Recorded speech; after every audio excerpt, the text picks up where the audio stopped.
Hey guys, how are you all? Welcome back to my channel. Today we will see what if Naruto returns handsome. If you enjoy, then please like, share and do comments.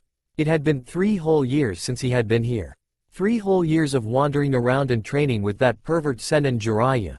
3 whole years since that fateful day at Valley's End. 3 whole years since he had fought with Sasuke.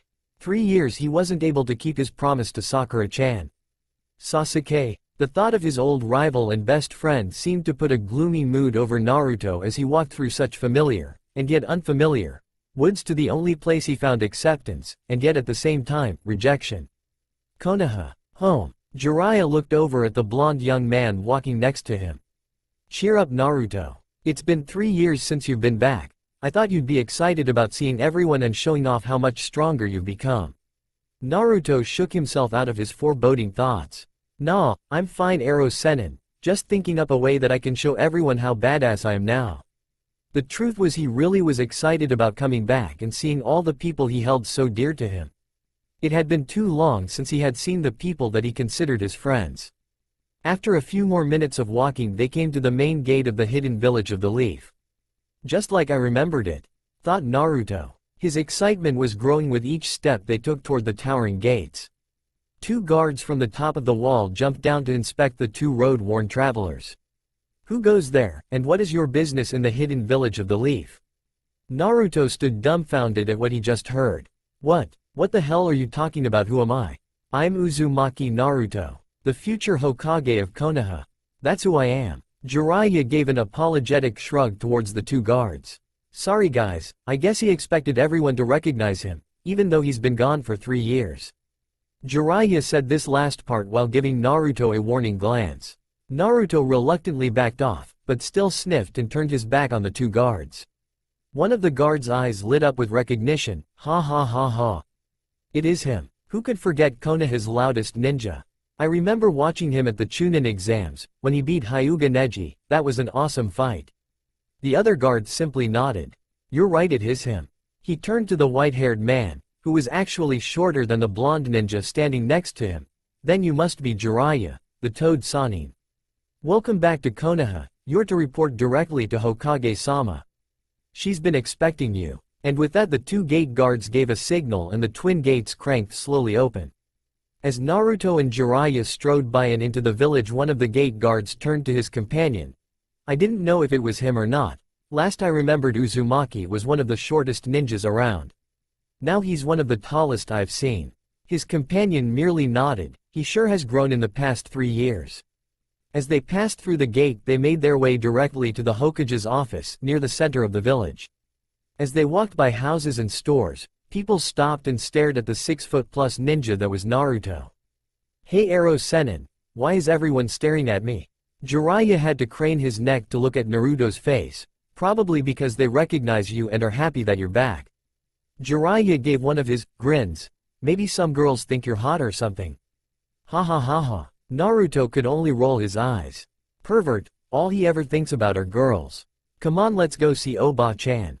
As they approached the center of the village and the Godime's office, Naruto noticed something was different, but couldn't quite place it. Then it hit him, holy shit. They got Oba-chan's mug up on the cliff. Look, Jiraiya followed Naruto's pointing finger. Looks like they do. Now I can look at her all the time. Jiraiya suddenly went crashing to the ground as Naruto knocked him on the top of the head. An occurrence that the Toad Sannin had become rather accustomed to. Pervert Sennin. Naruto wondered if the man ever stopped. Tsunade was reading a report on how many missions there were that needed to be completed. It wasn't looking good. 3 years and we still don't have enough ninja to keep up with the missions. Tsunade moaned and lightly banged her forehead on her desk. There was a knock at the door and none other than Hitaki Kakashi stuck his head into the room. Sorry for disturbing your thinking, Hokage-sama, but I just returned from my mission, which was a success, and look who I found standing in the waiting room. Kakashi pushed the door open the rest of the way to reveal Naruto and Jiraiya standing in the doorway. Tsunade's face lit up in one of her very few smiles. Naruto, you've returned, and you've gotten so big. Wow. Tsunade walked around her desk and had to reach up to put her hands on the young man's shoulders. My, haven't you grown up? Naruto grinned and scratched the back of his head. Ah, thanks Oba-chan. I missed seeing you too. And I missed you too. Jiraiya piped up, smiling wide.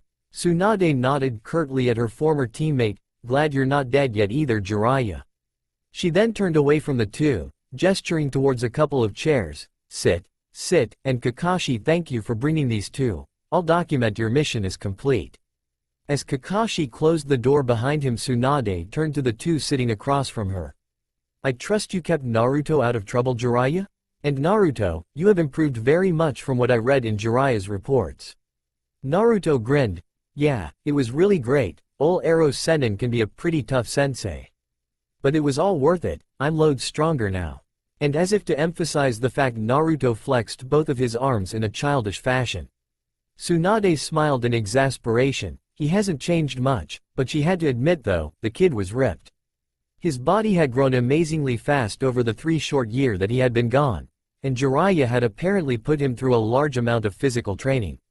He wasn't overly muscular like a bodybuilder, but she had no doubt that every muscle under his clothes was defined, hard and powerful. Tsunade gave a warm smile towards the blue-eyed blonde. And how were your travels and experiences with Jiraiya? Tsunade gave a hard stare towards Jiraiya. Jiraiya gulped audibly, catching the hidden meaning of Tsunade's words. Naruto on the other hand just laughed. If you're wondering if I'm still a virgin, don't worry, it was usually up to me to save Jiraiya from certain death when he got caught in the woman's showers. Naruto chuckled, besides I don't need a girlfriend. I'm perfectly fine. Tsunade, however, relieved as she was at the news that Jiraiya's habits seemed to have a reverse effect on Naruto, could see that he wasn't fine.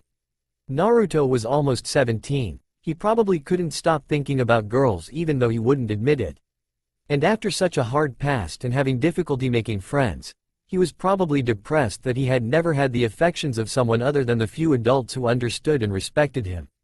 She pitied him at the moment, even though she knew it wasn't what he wanted.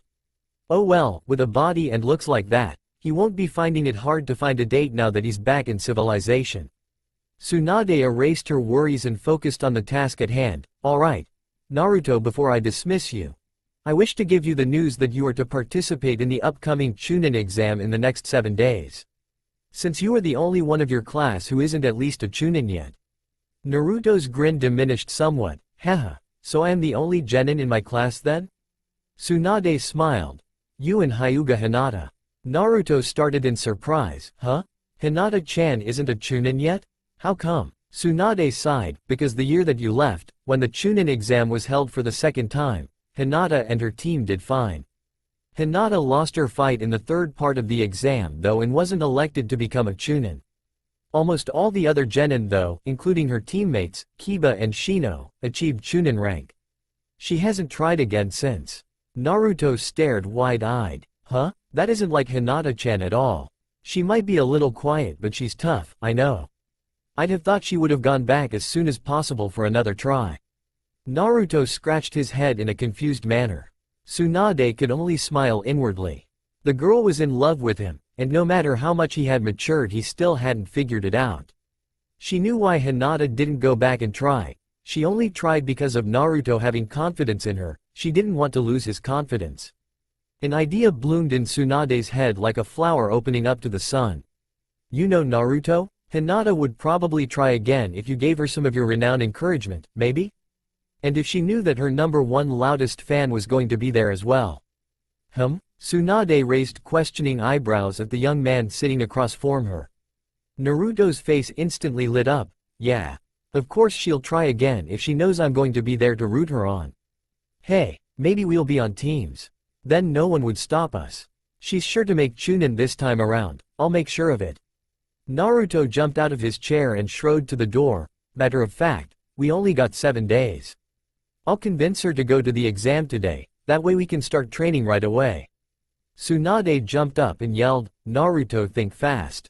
As she threw something at him. Naruto smoothly caught it just before it hit him in the temple. Huh? What are these, Oba-chan? He was holding a ring of keys in his hand. Tsunade smirked. Those are the keys to your new house. The place you were living in was a dump, so I found a new place that hasn't been inhabited for a few years now. I had your stuff moved over there. Kakashi will show you the way. Naruto smiled and waved at his one-time sensei and the Godem. Thanks, Oba-chan. see ya ero sanin. And with that he walked out the door. Jiraiya turned back to Tsunade. You didn't, he said in disbelief. Tsunade gave a small mischievous smile. It is his inheritance after all. His brother would have wanted him to have it. Besides, he's 16, he's old enough now to own it. Jiraiya gave a somber laugh. Yeah, his entire family would have wanted him to have it. A few moments of silence passed before he spoke up again. So? How does the search for the Uchiha kid, Orochimaru and the Akatsuki go?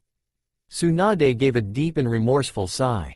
We don't know what Orochimaru is up to right now, other than the fact that he has 3 sound nins in the upcoming Chunin exam, and of the Akatsuki. All we know is that they're still searching for Naruto. You probably know more than us, Jiraiya. Jiraiya raised his eyebrows in a mildly interested manner. Not at all actually. The boys' training took up almost all of my time. I hardly had enough time to finish the sequel to the Come Come Paradise series. And what of the Uchiha boy? You didn't tell me about the situation with that. Tsunade could only let out another sigh. We've abandoned the search for him. Jiraiya's eyebrows rose even more. Why? Naruto won't be happy about this, you know that right? Tsunade could only stare at her desk. I know. Sakura didn't take it very well when I told her either. I would tell Naruto, but he'll probably hear it from her before he sees me again. It's pointless to go after him now though. I gave Naruto to you for 3 years in order to keep him from trying to kill himself trying to find Uchiha, and of course to keep him from Itachi. But 3 years wasn't enough time for us. We couldn't find him, and now 3 years have passed and he hasn't returned. He's probably already Orochimaru's vessel now, and if not, he's so lost in the darkness I don't even think Naruto can bring him back. A single tear escaped Tsunade's eye. I wish I could make it up to Naruto and Sakura somehow, but all I can do now is protect him from Itachi. That's why I'm sending him to the treehouse, Jiraiya. Only you and I know where it is. I'm going to send a small group of bodyguards. He'll stay up there until we've dealt with Itachi and the rest of the Akatsuki. Tsunade sighed and rested her chin on her palms. I plan on telling him after the Chunin exam. I should have a team assembled by then to protect him. He won't like it, but he'll have to deal with it. Tsunade was trying to sound resolute in her decision, but she couldn't help but let the guilt creep into her voice. Jiraiya nodded solemnly. I agree, that's a good idea, Tsunade. You're doing a great job at keeping Naruto safe. Then she completely broke down sobbing into her hands. Oh Jiraiya, I've been such a screw up. It's been 3 years already and we still don't have enough ninja to keep up with the missions, and I've completely failed Naruto and Sakura. I wasn't able to save Sasuke for them. She continued to sob into her hands, tears leaking through her fingers. Jiraiya was at a loss and completely dumbfounded. Tsunade cried so rarely that he didn't remember the last time he had seen her cry, maybe he never had. Not to mention the fact that tears were his one and only true weakness, even more so than beautiful women. Jiraiya got up slowly and walked around the desk and started to put his arm around his old teammate in an attempt to comfort her when out of nowhere a hand grabbed him by the throat and pulled him to eye level with Tsunade. If you even think about touching me in any way that could be deemed perverted, I'll knock you from here into tomorrow, said Tsunade through sobs and teary eyes. Never crossed my mind, squeaked Jiraiya. And with that Tsunade threw herself against Jiraiya and continued to sob out all the frustration she had been keeping bottled up for the past 3 years into her teammate's chest as he held her with his arms and waited patiently for her to cry it all out. Kakashi and Naruto had just reached his new house. This can't be it. Oba-chan said a house. Not a freaking castle. Naruto was waving his hands at Kakashi, attempting to convince him that this wasn't the place. Kakashi gave one of his melodramatic sighs and rolled his eyes. It's the right address, Naruto. I don't know what you're complaining about anyway, isn't it big enough? Naruto stopped his yelling. Well yeah, it's big enough. It's just, really big. It was true, it wasn't just a house. It was an old abandoned clan house, almost as large as the Hyuga's clan house. There must have been over 100 bedrooms. That didn't include guest rooms, bathrooms, living rooms, the kitchen, the basement, the storage house, or the grounds for that matter. It was mostly single story, but the main building was definitely at least 3 stories high. Kakashi chuckled. Well, just imagine the huge parties and raves you could have here. And with that he left Naruto standing at the front gate. Naruto just stood there for an hour. just looking at the complex from outside of the grounds before he went up to the double gate and pulled out his key, put a rather large iron key into the padlock on the gate. He turned the key slowly, only half hoping, then click. The padlock opened and the gate swung inward, hardly making a sound. Naruto grinned and walked up to the main building and opened the door with what was apparently the main house key. An elaborate key made of solid brass with a red spiral done in red on the handle. His day was getting better and better. He had come back to Konoha. He was entered in the upcoming Chunin exams and now he had a giant castle-sized house all to himself. And it was still only 9 a.m. in the morning. He was having such a wonderful dream. His opponent had been caught in a trap that he couldn't get out of. His opponent's king couldn't move anywhere due to his strategically placed pieces. "I've won," he thought amusingly and with just a touch of excitement. And just as he was about to place his rook and declare checkmate, Shikamaru, Chouji, came a high, screaming voice, accompanied with intense pounding on a distant door. "Wake up, I've got something to tell you." With that he heard a click and a door slam open and shut. Shikamaru slowly opened his eyes, waking up just before his intended chess dream victory. How can that woman be awake? They had just returned from a search and rescue mission that involved a kidnapped village lord and an angry gang boss, and he had just finally finished his report to Hokage-sama and fallen asleep. He turned over and noticed the light coming through the window blinds. "So I did get some sleep."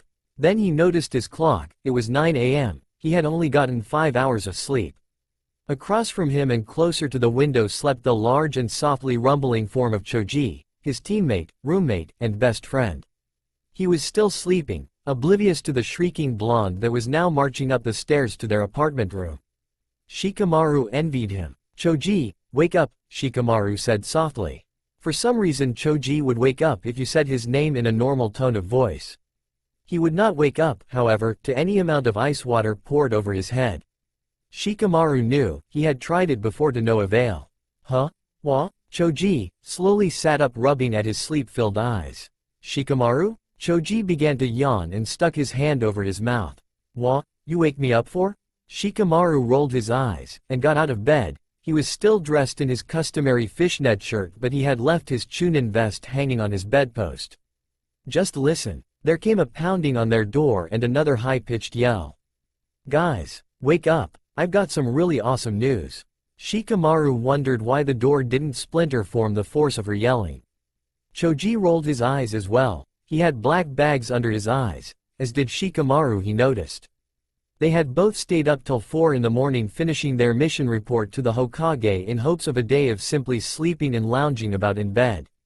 Ino had said she had important business to take care of and was able to skip out on helping with the report. Does she know the meaning of the word quiet? Or maybe even shut up? There came a pause at the door. "I heard that, Chouji." There was a warning tone in the voice. Chouji leaned towards Shikamaru and whispered, "At least she's not breaking anyone's eardrums now."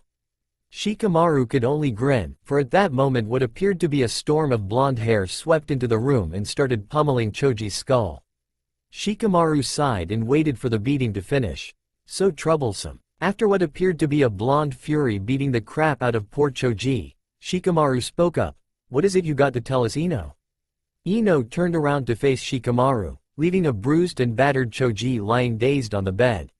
She had grown out her hair again after her fight with Sakura. It was once again the long ponytail that reached the top of her ankles. She had filled out as well, growing a considerable bosom and well-rounded hips. Many men had asked her out on dates, but she had politely, and sometimes not so politely, refused them, for 3 years straight. Shikamaru sighed. Sometimes it was so obvious that she was in love with Chouji that he couldn't figure out how his blocky friend didn't seem to notice at all. And Chouji had gotten blocky all right. He was no longer the chubby boy who ate food all the time. He was still very broad and wide, but was now a block of solid muscle, who happened to eat food all the time. Ino would sit out during their group training, saying she had to take a rest. Shikamaru knew it was because she just wanted to watch Chouji, which she did, accompanied with blushing cheeks, starry eyes and a lot of sighing. Ino was not usually one to be shy, but when it came to Chouji she just couldn't bring herself to tell him her feelings. Shikamaru had heard that she had even taken a 6-month class in cooking. Shikamaru sighed again. He figured if Ino kept this up, which she had for 3 years straight and with no sign of slowing down, they would get together eventually. So he merely grinned from the sidelines watching their drama unfold like a chess game. Choji's almost as bad as Naruto was with Hinata. Shikamaru returned form his thoughts and looked at the excited young woman that was Ino. She was literally bouncing on her toes in overexcitement. "What is it, Ino? You woke us up." Ino stopped her bouncing and frowned at Shikamaru. She had to look up to do so though. Unlike Choji, who had gotten wider, Shikamaru had gotten taller, shooting up like a beanstalk. He was even taller than his dad, and one of the tallest Junin in the village. "I know, but wait until you hear what Tsunade-sama told me." Shikamaru crossed his arms and waited patiently for the climatic response. "Naruto's come back, and he's staying in that old clan house that they've been wanting to tear down for years." She positively shrieked it. Shikamaru's eyes widened in surprise. He had forgotten Naruto was supposed to be back this year. Choji sat up from his bed, still swaying slightly from the pounding that his skull had received. "Naruto's come back? That is awesome." Ino literally glowed from the compliment unknowingly given to her from Choji. Of course Choji didn't give any sign of noticing. "Let me guess. You came up here to tell us this because you want us to go see him with you, right?" Even though Shikamaru would prefer sleep, he wouldn't mind seeing his one-time teammate again. Ino gave one of her flashy smiles that usually caused most men to get down on their hand and knees and crawl towards her drooling like dogs. It had no effect on either of the young men. "Actually, we're going shopping first. We need to get him some homecoming gifts. Meet me back here in 2 hours, and you better have your gifts." With that she sauntered expertly out of the room, exposing her swaying rear for Choji to see. Choji's only response was to raise his eyebrows slightly in mild interest, then turn to his friend with a weak smile. "I guess you and I are going shopping then, huh?" Shikamaru could only shake his head from side to side in an exasperated manner. "Troublesome?" Sakura sat in one of the blue seats with her back hunched and her chin resting on the palms of her hands. The seats were cushioned, but her butt was starting to get sore.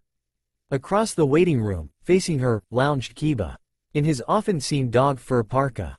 This one had white fur on it though, and he usually wore it open now, revealing the chest plate that he wore underneath.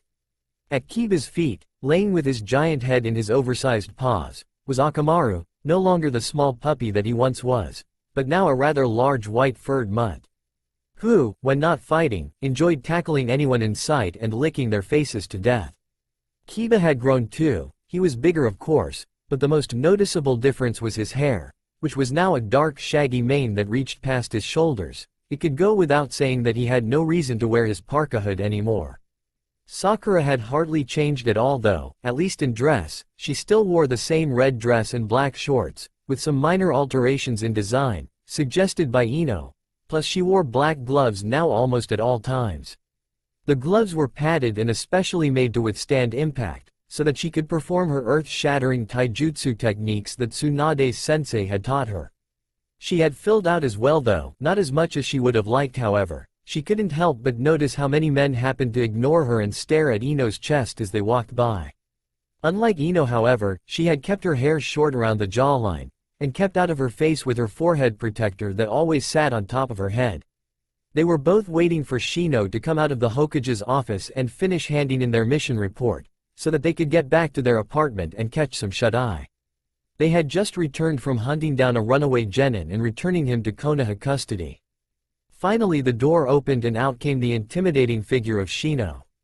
He was taller than Kiba and he now wore a black trench coat that reached his ankles and of course had a collar so high it hid half his face. He still wore the black glasses that hid his eyes though. Sakura could also see that he was growing a mustache, so that he was beginning to resemble his father. "Sakura, Hokage-sama wishes to have a word with you." Sakura got up nervously and entered the Hokage's office. She could never tell what emotion Shino was feeling since he always spoke in a soft monotone. So she didn't know whether she was getting a praise or whether she was on thin ice. She softly closed the door behind her. "Hokage-sama?" Sakura could see the woman that was the leader of their village sitting behind her desk going through a stack of papers, chewing on the end of a pen and frowning in concentration. She looked like she was in her mid to late 20s, not her mid-50s like she should have appeared. The woman sitting behind the desk looked up to see the pink-haired girl standing nervously in front of the office door. Sit down, Sakura, and stop fidgeting, will you? You'd think I called you in here to yell at you. Sakura let out the breath she was holding in apparent relief. The temperamental Hokage wasn't going to give her one of her infamous shouting marathons. Of course, now that Sakura thought about it, she had no idea what she could have done to earn such a reprimand from the Hokage. What did you want to see me for, Tsunade-sensei? Tsunade set the papers she was working on to the side and rested her chin on her hands. I have some news to give you, Sakura. Your old teammate Naruto just returned from his training trip with Jiraiya about 2 hours ago. Tsunade smiled at the shocked expression on her pupil's face. Sakura jumped out of her chair in excitement, suppressing a girlish squeal. Naruto is back. Where the hell is he? I gotta go see him. Sakura was nearly exploding with almost uncontained energy. Naruto. She hadn't seen him since he was in the hospital, injured from his battle with Sasuke-kun. They had grown to become close friends then, both caring and worried for Sasuke. Tsunade smiled, remembering her excitement at seeing the young man return unharmed. She had missed him too. But Sakura caught a warning glance in Tsunade's eye and instantly calmed down. What is it, Tsunade-sensei? Tsunade took a deep breath, causing her bosom to stretch against her shirt, prepping herself for what she had to tell her student. Sakura, under any circumstances you cannot tell Naruto about us aborting the search for Sasuke. Sakura felt a well of anger begin to rise up. She still hadn't fully forgiven her sensei for not only abandoning the search for her Sasuke-kun, but for forbidding her of even trying to find him. And why not? Sakura almost spat the words between gritted teeth. Tsunade sighed. She understood Sakura's anger at her. Hell, she was angry at herself for doing it, but it was something that had to be done. You can still tell him, but you have to wait for a week or so, after the Chunin exams. I've entered Naruto, and I don't need him getting worried, depressed, angry, over-anxious, or all of the above while he's trying to focus on life and death situations during the exam. Do you understand, Sakura? You can still tell him, but you have to wait a bit. Tsunade leaned back in her chair and waited for her message to sink in. It took several minutes of Sakura silently fuming before she started to see the reasoning behind Tsunade's words. She sighed, almost letting go of all the anger and frustration she had built up, almost. I guess I can wait a bit. But I don't have to like it or pretend I do. And I'm telling him right after the exam, okay? Tsunade breathed a sigh of relief. Sakura had picked up her habit of loud yelling and swinging punches when she got angry. She didn't want to have to knock some control into her best student if she got out of hand. Promise? Sakura bit her lower lip and chewed for a moment before answering. Promise, she said grudgingly. I still don't have to like it though. Tsunade smiled and nodded her head. I didn't expect you to. Now go. I think there's a certain blonde, messy-haired ninja you've been waiting to see. She was glad to see Sakura smile warmly and walk out of the office. At least she didn't slam the door, that was a good sign.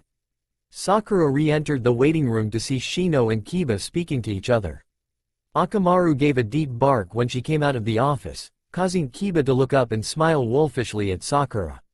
Shino just got done telling me about Naruto getting back. Come on. I can't wait to see the little twerp. Naruto was finding that having a castle-sized house to himself wasn't all it was cracked up to be. He had found his room on the 3rd floor of the main building. It was a big room, with its own bathroom that had a swimming pool-sized bathtub, shower, and even its own sauna. The bed was a huge 4-poster made of solid oak and with silk sheets. There was also a couch, a big screen TV, and a mini kitchen, complete with a full-sized refrigerator. All of his things were in the room, including changes of his old orange jacket and pants that he no longer fit into. And of course a cabinet stocked full of ramen bowls and shin cups. After he dropped off his stuff, he decided to do a little exploring of the premises. The 2nd floor of the main building had 2 honorary guest bedrooms, complete with everything the master bedroom had, except everything was on smaller scale and there wasn't a sauna. The entire 1st floor was one big entry room that could be used as a living room.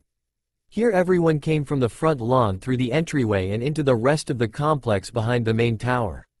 From the outside one could see that the walls of the entire house were white stucco and the roofs were an emerald-colored tile. The front lawn was longer than it was wide, with a cobblestone walkway that led up to the solid oak door of the main tower. Behind the tower it opened up into a square courtyard that was about 100 feet on each side and surrounded by a covered boardwalk. The courtyard had a sand floor with concrete walkways weaving through it, a little stream that ran from one side to the other, and even a little bridge over the river. And of course a few trees, a couple of boulders and some bushes and flowers to finish off the pretty scene. From the boardwalk one could enter other rooms, including the kitchen and dining room which was on the other side of the main tower, and into other sections of the house complex. Naruto found that the only rooms that were cleaned were the ones in the main tower. Almost every other room in the tower was empty and dusty. The kitchen was devoid of any cooking materials, and the dining room lacked even a table. Of course Naruto figured the table would have to be several yards long in order to fill the narrow room. He could tell he was only expected to live in the main tower. He had everything he needed there. This place was apparently meant for an extensive family, and he was the only one here. He suddenly felt very alone while standing in one of the empty rooms, watching the dust float trough the sunrays. He had no family. He may have never had a family. For all he knew he was the Kyuubi reborn as a child. He quickly rubbed tears from his eyes with the palms of his eyes. He wasn't going to cry about this. He cried enough over it already. He quickly went back to his room, skipping over the other unopened rooms, and began to unpack his things with an unnatural vigor, as if he wanted to feel at home as quickly as possible. He was just finishing up putting away clothes that would fit him and putting up all the baubles he had gotten on his travels with Jiraiya, when the house bell rang. It came from a small speaker up on the wall. He had noticed them in most of the rooms he had gone into. It made a small chiming sound that was peaceful, and yet at the same time slightly annoying. Naruto quickly pulled on an orange t-shirt and galloped down the stairs. He had been trying to see if his old orange jackets would fit him, only to end up causing the one he tried on to rip down the back as if he was transforming into the Hulk. I guess I've gotten a little bigger since I've worn my old clothes. When Naruto finally reached the front door, the doorbell had already rang twice more. Once he finally opened the door, he was quickly picked off the ground and treated to a rib-crushing hug. Naruto-san. Naruto was being crushed by what appeared to be someone with black hair and wearing a green leotard. Lee-san, you're crushing me. Naruto was instantly put down. Many apologies Naruto-san, but I was just so happy to hear of your return to our homeland. Naruto looked up from his sitting position at the taijutsu master that had saved him from the psychopathic Kimimaro. Rock Lee. He hadn't changed much, other than the fact he had gotten taller and was apparently more toned. He still wore the same green suit and orange stockings complete with bandaged arms. But now he wore a Chunin vest left unzipped, just like his sensei Maeda guy. Many greetings Naruto-san. I heard rumor of your return and quickly went to see the Hokage and ask of your whereabouts. Then I ran all the way here to see you as soon as possible. Lee smiled and struck his nice guy pose. Naruto could only gape at the amount of energy Lee-san projected. He seemed to be the only person who beat Naruto in stamina and hard work. Hey Lee-san. Naruto stood up and grasped Lee's hand in a vigorous handshake, that ended up with Naruto massaging his hand, wondering how many bones were broken. It's good to see you to Lee-san. Lee-san smiled wider. Many thanks comrade. I have brought you, what do they call it? A homecoming gift? Lee-san produced from his vest a small, poorly wrapped package and handed it to Naruto. Naruto examined the present, which was wrapped in green wrapping paper, which he noticed matched Lee's ninja outfit. Lee, you shouldn't have. Lee let out a jovial laugh. Nonsense my friend. It was my pleasure. Naruto examined the package a bit more before opening it. Inside was a box, and when he opened it he could see that inside lied two neatly folded strips of white cloth. Naruto pulled both out. Each strip was about 4 feet long. What are they? Lee held up his arms and pointed at the white bandages wrapped around his arms and smiled. Try them on Naruto-san. I wish to see how you look in them. Naruto shrugged and began to wrap them around his arms. When he was done he didn't know what to do exactly, so he struck a nice guy pose and smiled. Lee smiled and struck his own nice guy pose. Like a true warrior Naruto-san. You and I, we shall keep the spring of youth alive. Naruto could only laugh good-heartedly. The bandages were quite comfortable actually.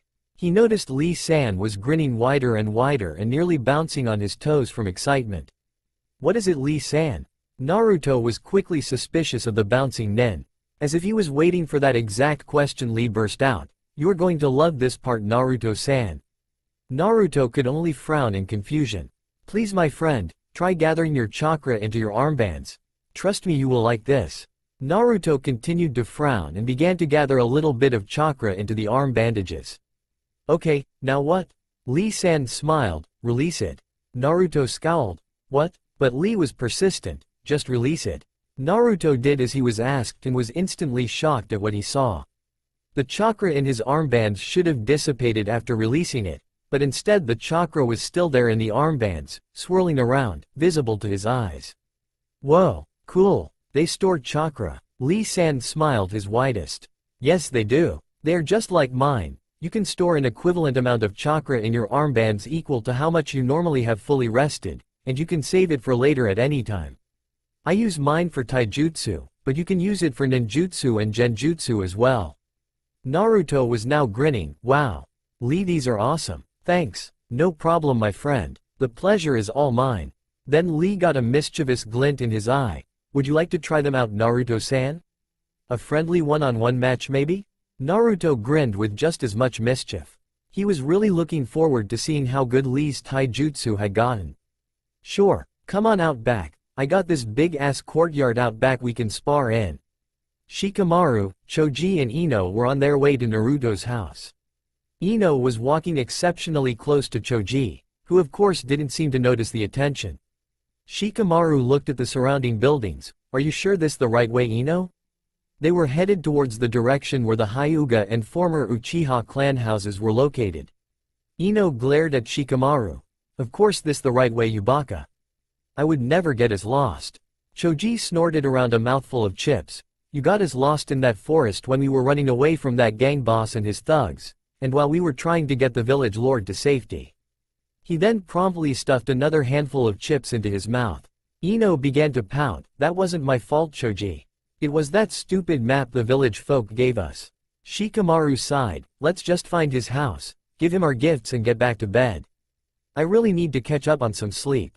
He had bags under his eyes that were probably visible from 100 yards. Shikamaru had in his hand a book on How to Master Chess and Your Opponent. It was his gift to Naruto. Ino looked at it and sniffed. You know he'll never read that, right? Naruto can't possibly be interested in anything that has to do with patience and actual thought process. Shikamaru simply shrugged. If he doesn't, oh well, if he does then maybe it will improve that part about patience and thought process. What about you? You know he's going to kill that little green root, you got him right? Ino turned pink in the face. She was carrying a clay pot with what appeared to be a green stalk with a closed bud sitting atop it. Choji examined it closely for a moment. It doesn't look very impressive. Ino wilted under Choji's words. It's one of my mother's creations. She says it only blooms on a special occasion. She wouldn't tell me what it was. She just said it would be perfect for Naruto. Choji looked up from the sorry excuse of a plant. Your mom made it? Ino instantly brightened at the chance to explain to Choji how her mother was able to design her own breed of flowers by using chakra. After she had finished the explanation and leaving a highly confused Choji, she decided to comment on his present. Your present was probably the best choice for him, Choji. Choji was carrying a large box in both arms. On the front it said in big words, make your own homemade ramen. Choji shrugged. Yeah, I know he's obsessed with ramen, so I figured he'd like this. Shikamaru shook his head. Funny how both Choji's and Naruto's interests ran so close together. They hadn't walked much farther when they heard a deep barking from behind them. Hey, Ino Pig, wait up. Ino spun around and was embraced by her best pink-haired friend. Are you guys going to see Naruto too? Sakura asked. Ino nodded and showed her gift. We got him homecoming gifts, what about you guys? Kiba grinned mischievously and squatted down to pet his wolf-sized dog. Akamaru here has got a big slobbery kiss for our sorely missed Naruto-kun, don't we, Akamaru? Akamaru answered with a deep bark in agreement. Shino displayed a glass case that was filled with pinned butterflies, some so colorful they resembled rainbows. I went into the woods and gathered these for Naruto, he can hang it on his wall. Ino Google-eyed the butterflies. They're so colorful, I didn't even know some of these existed here in Konoha. Ino then turned to Sakura. And what did you get our #1 short and loud ninja? Sakura looked at Ino with knowing smile. That's for me to know and you find out, Ino Pig. Ino grinned wickedly. Ooh, forehead girl got Naruto some smoochy I think. Sakura blushed at the suggestion. No, I didn't. It's just something that both of us find some importance in. You wouldn't understand. And with that she stuck her nose in the air and strode past Ino towards Naruto's house. The others followed behind, sniggering amongst themselves. Rasengan. Naruto slammed the whirling vortex of energy into the boulder, completely demolishing it. Lee-san had just been standing there a split second ago. Shit, he has really gotten faster. Naruto heard the taijutsu master's voice behind him. Aha, not bad Naruto-san, but you'll have to be faster than that if you wish to hit me. With that, Rock Lee charged Naruto and performed a sweep kick with his right leg. Naruto easily dodged it by ducking low, but Lee kept spinning and brought his foot back around for a second kick. It was so fast that Naruto didn't have time to even block.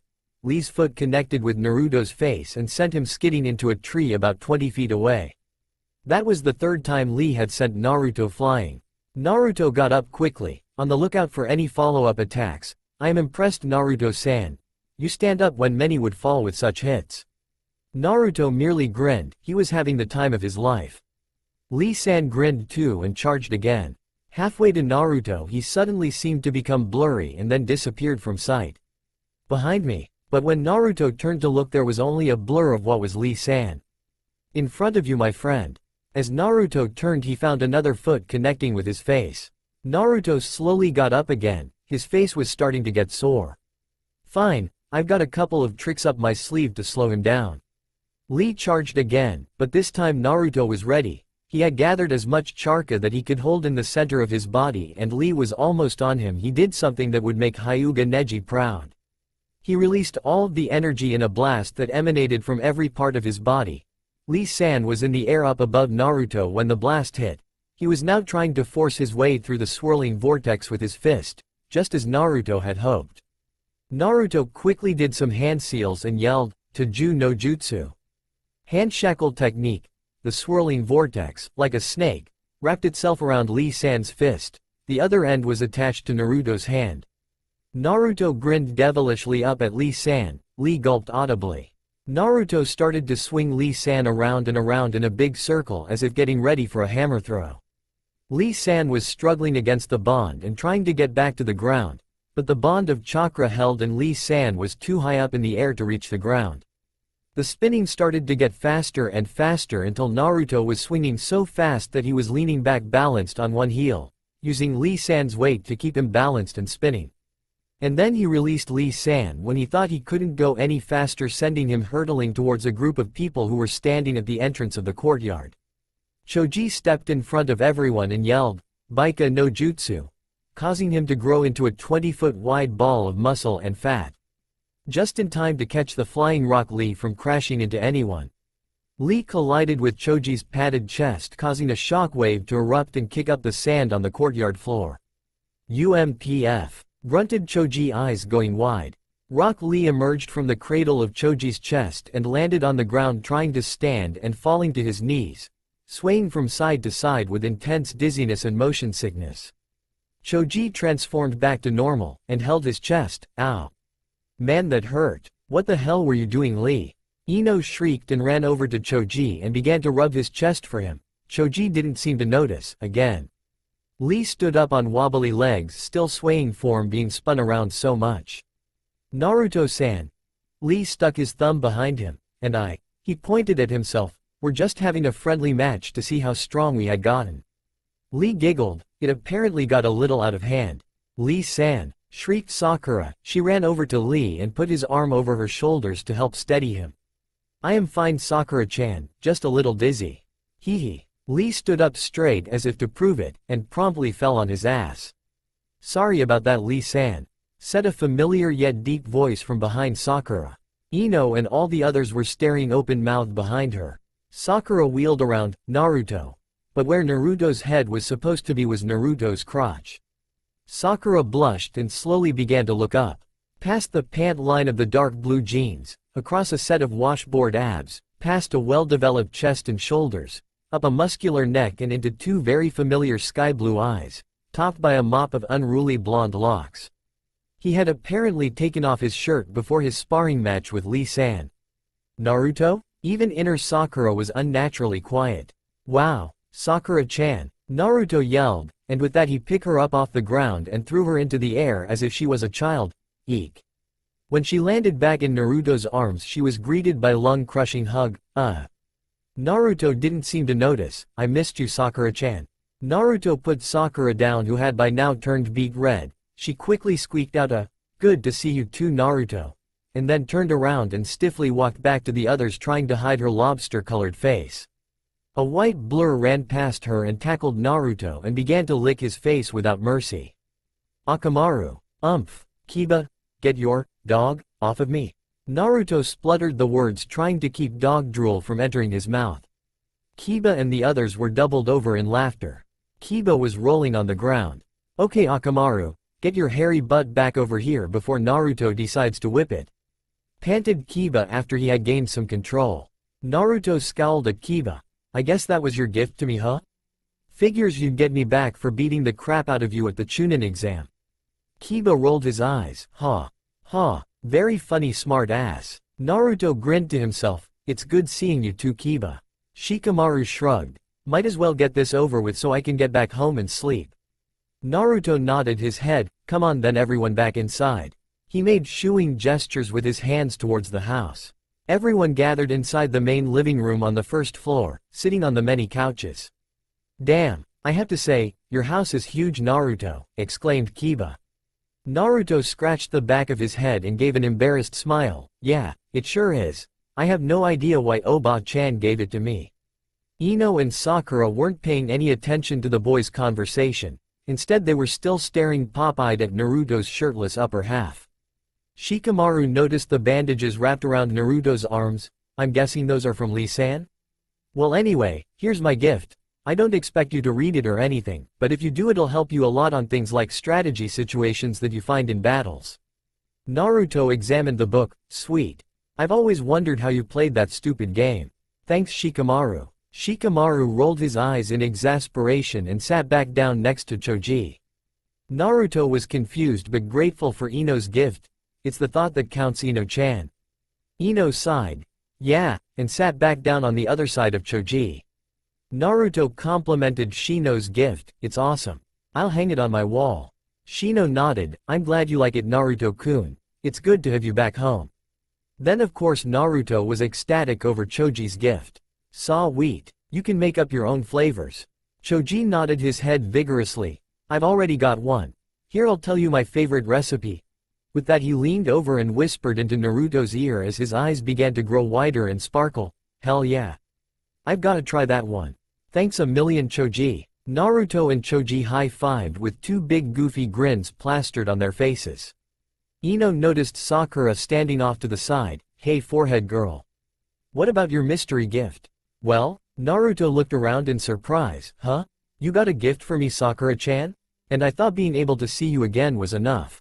Sakura blushed and nodded meekly, then walked up to Naruto, staring at the ground in front of her. Naruto looked down at her with concern etched onto his face. What is it, Sakura-chan? Sakura reached in her pack that was slung on her back and slowly pulled out what looked to be a thick blade with a large ring on one end. Naruto's eyes widened in instant recognition. He took the weapon from Sakura's hands and flicked his wrist, causing 3 more blades to unwind into what looked like a bladed windmill with the ring in the middle. It was a Fuma Shuriken. More importantly, to Naruto, it was the Fuma Shuriken used by Uchiha Sasuke on their first ever A-rank mission as a Genin team. Naruto looked down and saw tears streaking Sakura-chan's face. Slowly, realization dawned on Naruto. They hadn't found Sasuke. Sakura-chan. Naruto had such sorrow and worry on his face that Sakura couldn't take it any longer. Oh Naruto, and she threw herself at Naruto and began to sob her pain into his chest. Sakura-chan. Naruto felt like crying himself. He had hoped that when he got back that Sasuke would be waiting and safe. He had fooled himself. He gently wrapped his arms around Sakura and let her cry out her sorrow, trying his best to keep his hidden. The rest of the group had turned their faces from the dramatic scene out of embarrassment. Even Akamaru hid his face in his paws. All except Ino, who was sighing and gazing starry-eyed at the pair in front of her. Shikamaru coughed and Sakura-chan quickly pushed away from Naruto, blushing and embarrassed at what she had just done. But when she looked into Naruto's eyes she realized that she had nothing to fear. he hadn't taken it the wrong way. Naruto knew he had lost to Sasuke when it came to Sakura-chan, he knew that long ago. And he saw that in her face just then. They were friends, very good friends now, but still just friends. He smiled sheepishly, letting her know he understood. If he couldn't have her as his girlfriend, then he would help her deal with Sasuke, in whatever way that was. Sakura was considering telling Naruto everything right then, despite her promise to Tsunade-sensei. When Shikamaru and Choji stood up. "Well, it's 2 o'clock, I'm going home and I plan on sleeping the rest of the day."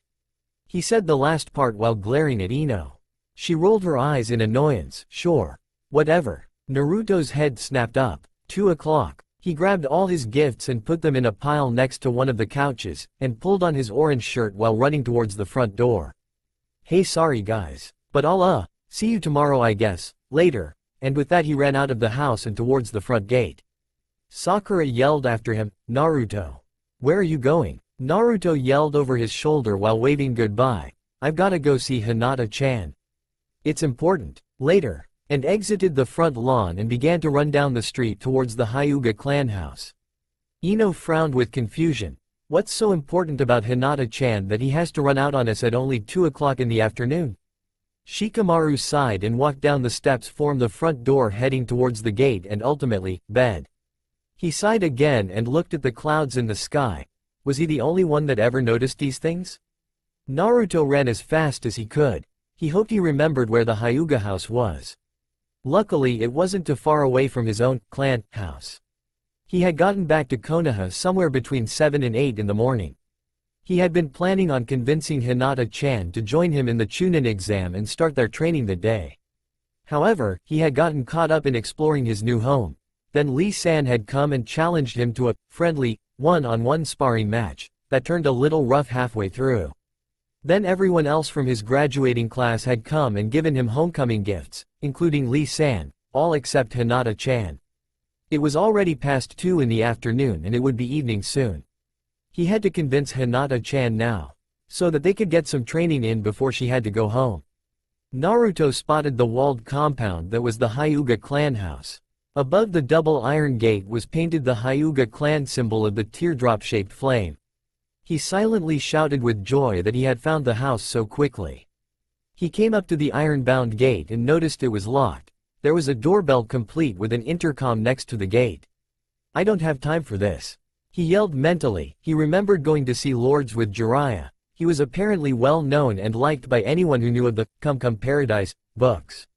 The Lords had the same setup, a gate with an intercom. Then you would push the doorbell, talk to a door servant through the intercom who asked for an appointment and said they would check back if you did have one. Naruto remembered waiting for up to an hour outside a Lord's house before they were allowed even past the gate. That had been with the famous Jiraiya, who was invited. Naruto was not famous, more like infamous, and he didn't have an appointment. He jumped the wall, hoping they didn't care too much about security. Naruto dashed to what appeared to him to be the main building, walked up calmly and knocked on the door. Inside he could hear someone jump up and run to the door. It was answered by a middle-aged woman who came to about Naruto's chest in height. She had the white eyes of a Hyuga, and the seal of the branch family tattooed onto her forehead. She looked up at Naruto with shock and fear-filled eyes. "What are you doing inside the premises?" The gate was locked. "Hiyashi-sama isn't seeing anyone for another hour." She was apparently panicking, thinking he was either a robber or a visitor that she had forgotten to put in her date book. Naruto laughed and scratched the back of his head. "I'm not here to see Hinata-chan's father, I'm here to see Hinata-chan. Sorry, it's kinda important, so I didn't have time to wait for someone to let me in, so I, kinda jumped the wall. Sorry, but you gotta understand it is important and I didn't have a lot of time." The woman calmed down rather quickly, then got a glint in her eye and smiled knowingly. I see." She then proceeded to look Naruto up and down, as if inspecting him. Naruto suddenly remembered that all the Hyugas could use the Byakugan, and turned scarlet red and tried his best to cover his vital areas with his hands. What was wrong with this woman? The woman finished her inspection. "Not bad if you ask me. I'd say you're a pretty good one for her first. Young and fit, that's how I like 'em myself. Haven't had to worry about that though ever since I got married. Well. Be a dear and stay right here, I'll send someone to see to you." And she opened the door the rest of the way to let him in, then quickly disappeared down a hallway. Her first marriage? What was that old bat talking about? And who was this her that she was referring to? Naruto didn't have enough time to dwell on his thoughts, for coming into the room was not Hinata, but Hisashi, her father. Hisashi stopped halfway into the room, his eyes widened only slightly in recognition. Uzumaki, I presume, so it was true that you have actually returned to Konoha. His eyes narrowed. What brings you to my household, and without proper invitation? Those eyes. Hisashi was staring hard at Naruto with eyes as cold as ice. He had seen those eyes before, the coldness and accusation they held. Almost all of the village elders, and anyone else who could remember the attack of the Kyuubi looked at him that way. Naruto was only an inch or two taller than Hisashi, but the Hyuga Lord made Naruto feel as if he was only half his height. Hiyashi's eyes only narrowed even more at the lack of response. I ask again, what was so important to you, that you had to jump my household wall to get here? Uzumaki? A well of anger began to rise in Naruto, like a fire starting in his gut and working its way up his chest. When Hisashi had paused in saying his name, he could almost hear him say, Kyuubi. He suddenly didn't feel so much smaller anymore. Naruto stood up straighter, trying to make himself taller. I came here to see Hinata-chan. It's about the Chunin exam. I want her to enter so that she can pass it with me and become a Chunin. Hisashi was silent for a moment before giving his answer, no. Naruto's eyes widened in anger. What the hell do you mean no? Hisashi grimaced, no, as in, Hinata is not taking the Chunin exam. I will not allow her to disgrace this family again. Naruto could only gape open-mouthed at what the Hyuga Lord just said. What? I thought you would want Hinata-chan to get stronger so that she could be a strong heir. What was wrong with this guy? Hisashi stared at Naruto with icy patience. Hinata is no longer the heir to the Hyuga clan. I have relieved her of that position and would have put her in the branch house if I could. I have appointed my second daughter, Hanabi, as my successor. Naruto's anger was beginning to get close to its limit. Why would you do something like that? He said through gritted teeth. Hisashi merely stated his reply in cold indifference, because she is weak. Not only was she defeated by a member of the branch family, she failed her second attempt at achieving Chunin rank. She chose not to try again. She has dishonored this family and she has dishonored me. She is not fit to be the heir to the Hyuga clan. Naruto closed his eyes, trembling with anger and clenching his fists at his sides. If he was a younger Naruto, a less mature Naruto, he would have thoughtlessly attacked Hinata's father and probably been soundly beaten, if not killed. Naruto raised his eyes to meet Hiyashi's. He would not look away. Hinata is not weak. He was still trembling and trying to talk through his grinding teeth. Hisashi smirked, and Naruto realized the man did not smile often for a very good reason. He was twice as intimidating by just giving a small, half-smile. Naruto did not take his eyes away from Hiyashi's though. You truly believe that, don't you? You truly and foolishly believe that. Naruto kept his gaze on Hiyashi's. I don't believe it. I know it. His anger was beginning to recede, replaced by a rock-hard determination. He would not leave until he had talked to Hinata-chan, even if he had to fight to stay inside the grounds. Hisashi noticed the look in Naruto's eyes and his smirk dropped, replaced by his normal scowl. They stared at each other for what seemed to be hours before Hisashi spoke again. Very well, she can do as she wishes, it is no concern of mine. She is weak, and if she wishes to embarrass herself then so be it. But she will not wear the crest of the Hyuga family if she enters the Chunin exam. She will not shame my house again.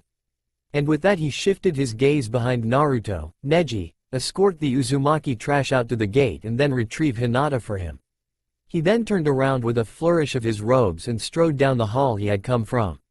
Naruto glared at the retreating back of Hyuga Hisashi until he disappeared behind a corner. He then turned around to see a very familiar face calmly watching him. Neji was leaning against the wall with his arms crossed over his chest and his ankles crossed. Neji wore a fishnet shirt with the Chunin vest worn over it.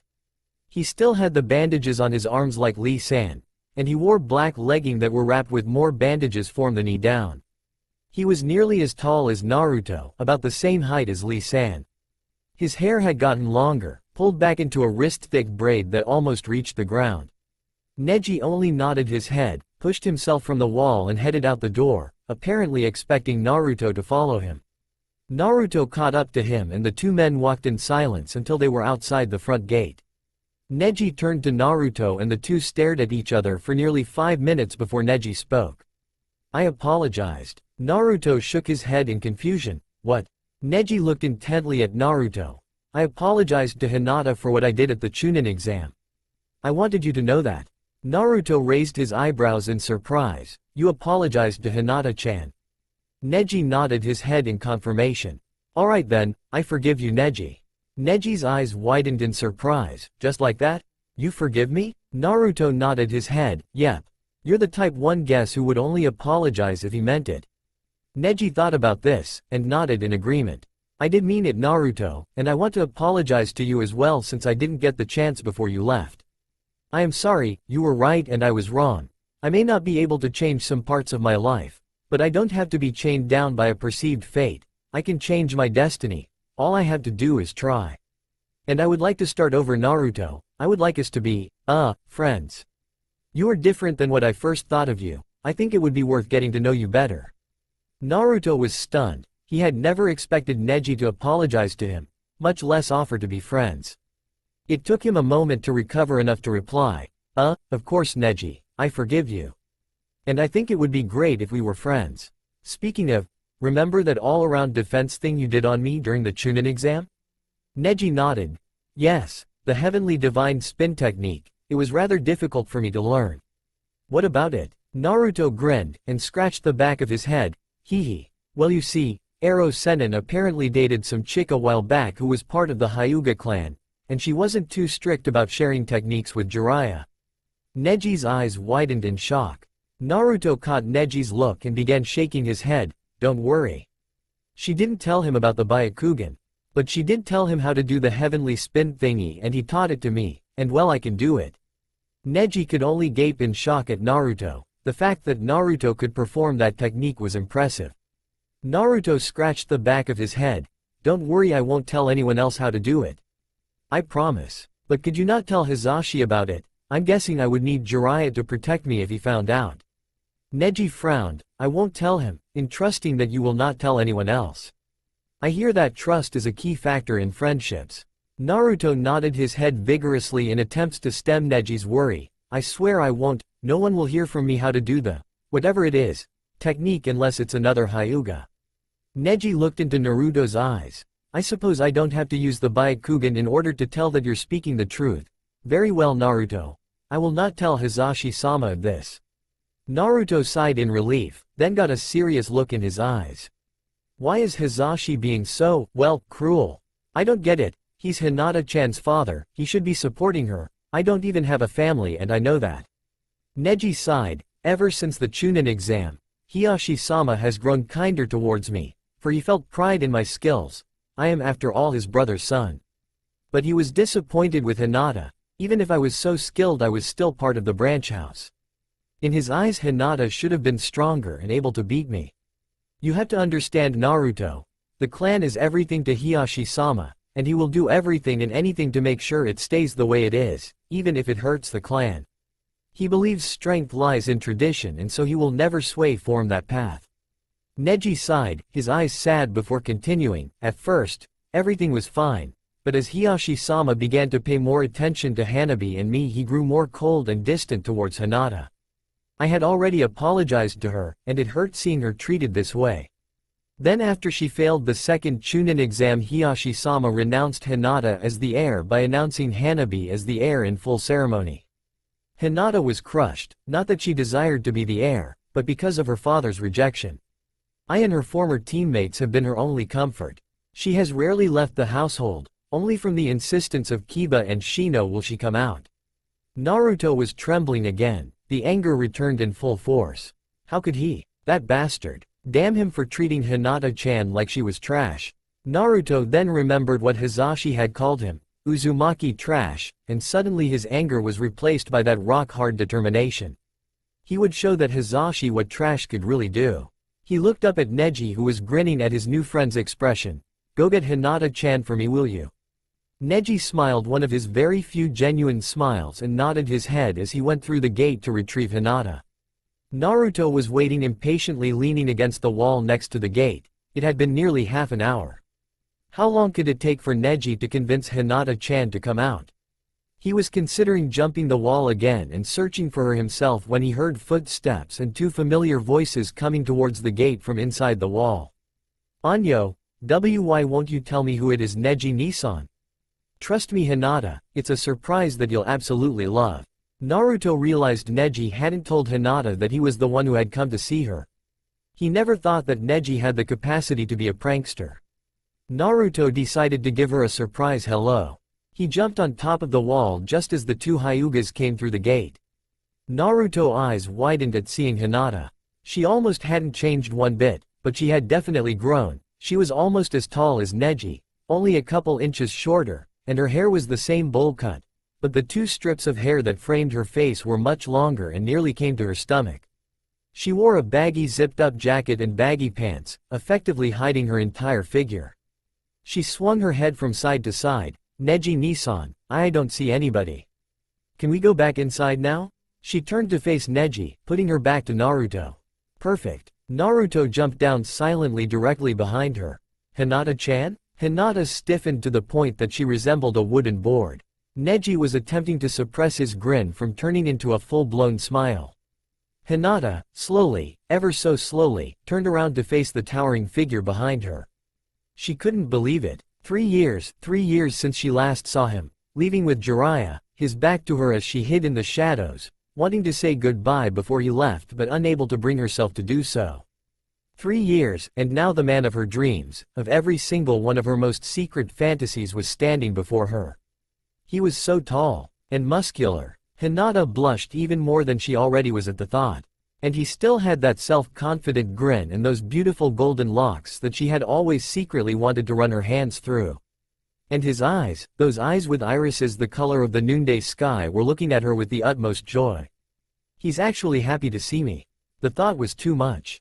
Hinata fainted. When Hinata-chan fainted, Naruto didn't know what to think. Had he surprised her maybe a little too much? He reached out of reflex and caught her in his arms before she hit the ground. He looked at the sleeping figure that was resting in his arms. She's really peaceful sleeping, even pretty. Naruto realized what he was thinking and blushed, quickly diverting his thoughts and turning to Neji. Sorry? Neji shook his head. Don't worry, I'm not surprised that this happened. I was just hoping it wouldn't. Come on, if you're going to convince her that she needs to take the Chunin exam, let's get her away from the clan house before she comes to. Naruto nodded in agreement, but as Neji started to walk away he began to panic. Wait. Neji, what am I supposed to do? He gestured with his head at the sleeping woman in his arms. Neji simply shrugged. Looks like you gotta carry her. Come on. I know a good place you two can talk. Naruto looked down at Hinata-chan, then sighed and shrugged. Oh well. He put one arm behind her shoulders and one underneath her knees and started to follow Neji. It was okay at first, she was pretty light, but then the sleeping Hinata began to snuggle against his shoulder. Naruto was turning beet red and was walking stiffly, trying his hardest to keep his thoughts from what the sleeping figure was doing in his arms. Hinata awoke from her dream of seeing Naruto return and him actually being happy to see her, when she noticed what she was snuggling was not a pillow or a bed, but a very firm chest. Her pale eyes slowly looked up to be met by sky blue ones. Hey sleepy head, rise and shine. Naruto grinned down at her. Hinata squeaked and fainted again. Naruto rolled his eyes and sighed under his breath. At least she wasn't snuggling him anymore. After about 15 minutes of walking through some woods, they came to a very familiar place to Naruto. They were at the training posts, the first time Hinata-chan had truly held a conversation with him, and he started to consider her as one of the people he held precious. Neji gestured toward the ground. Go ahead and lay her down here, I'm going to go and do some chores. I'll be back in a few hours, this way you two can get some privacy and you might have a better chance of convincing her if no one else is around. Neji began to walk back the way they came. Neji, wait, what if she faints again? Neji yelled over his shoulder while walking away, then just wait for her to wake back up. She has to stop fainting sometime. Naruto growled, but complied. He lay Hinata down on the dry grass and sat a couple feet away waiting for her to wake up. He didn't have to wait long, she began to stir and sit up, rubbing at her eyes. Please don't let her faint again when she sees me. Hinata-chan? Hey, it's me Naruto. You remember me? Naruto spoke softly, hoping not to startle her. Hinata looked up very slowly. "Enna Naruto-kun?" She said so softly that Naruto had to strain his ears to hear her. "Yeah, it's me. Good you didn't faint this time. Sorry about surprising you back at your house. I didn't know I'd scare you so much."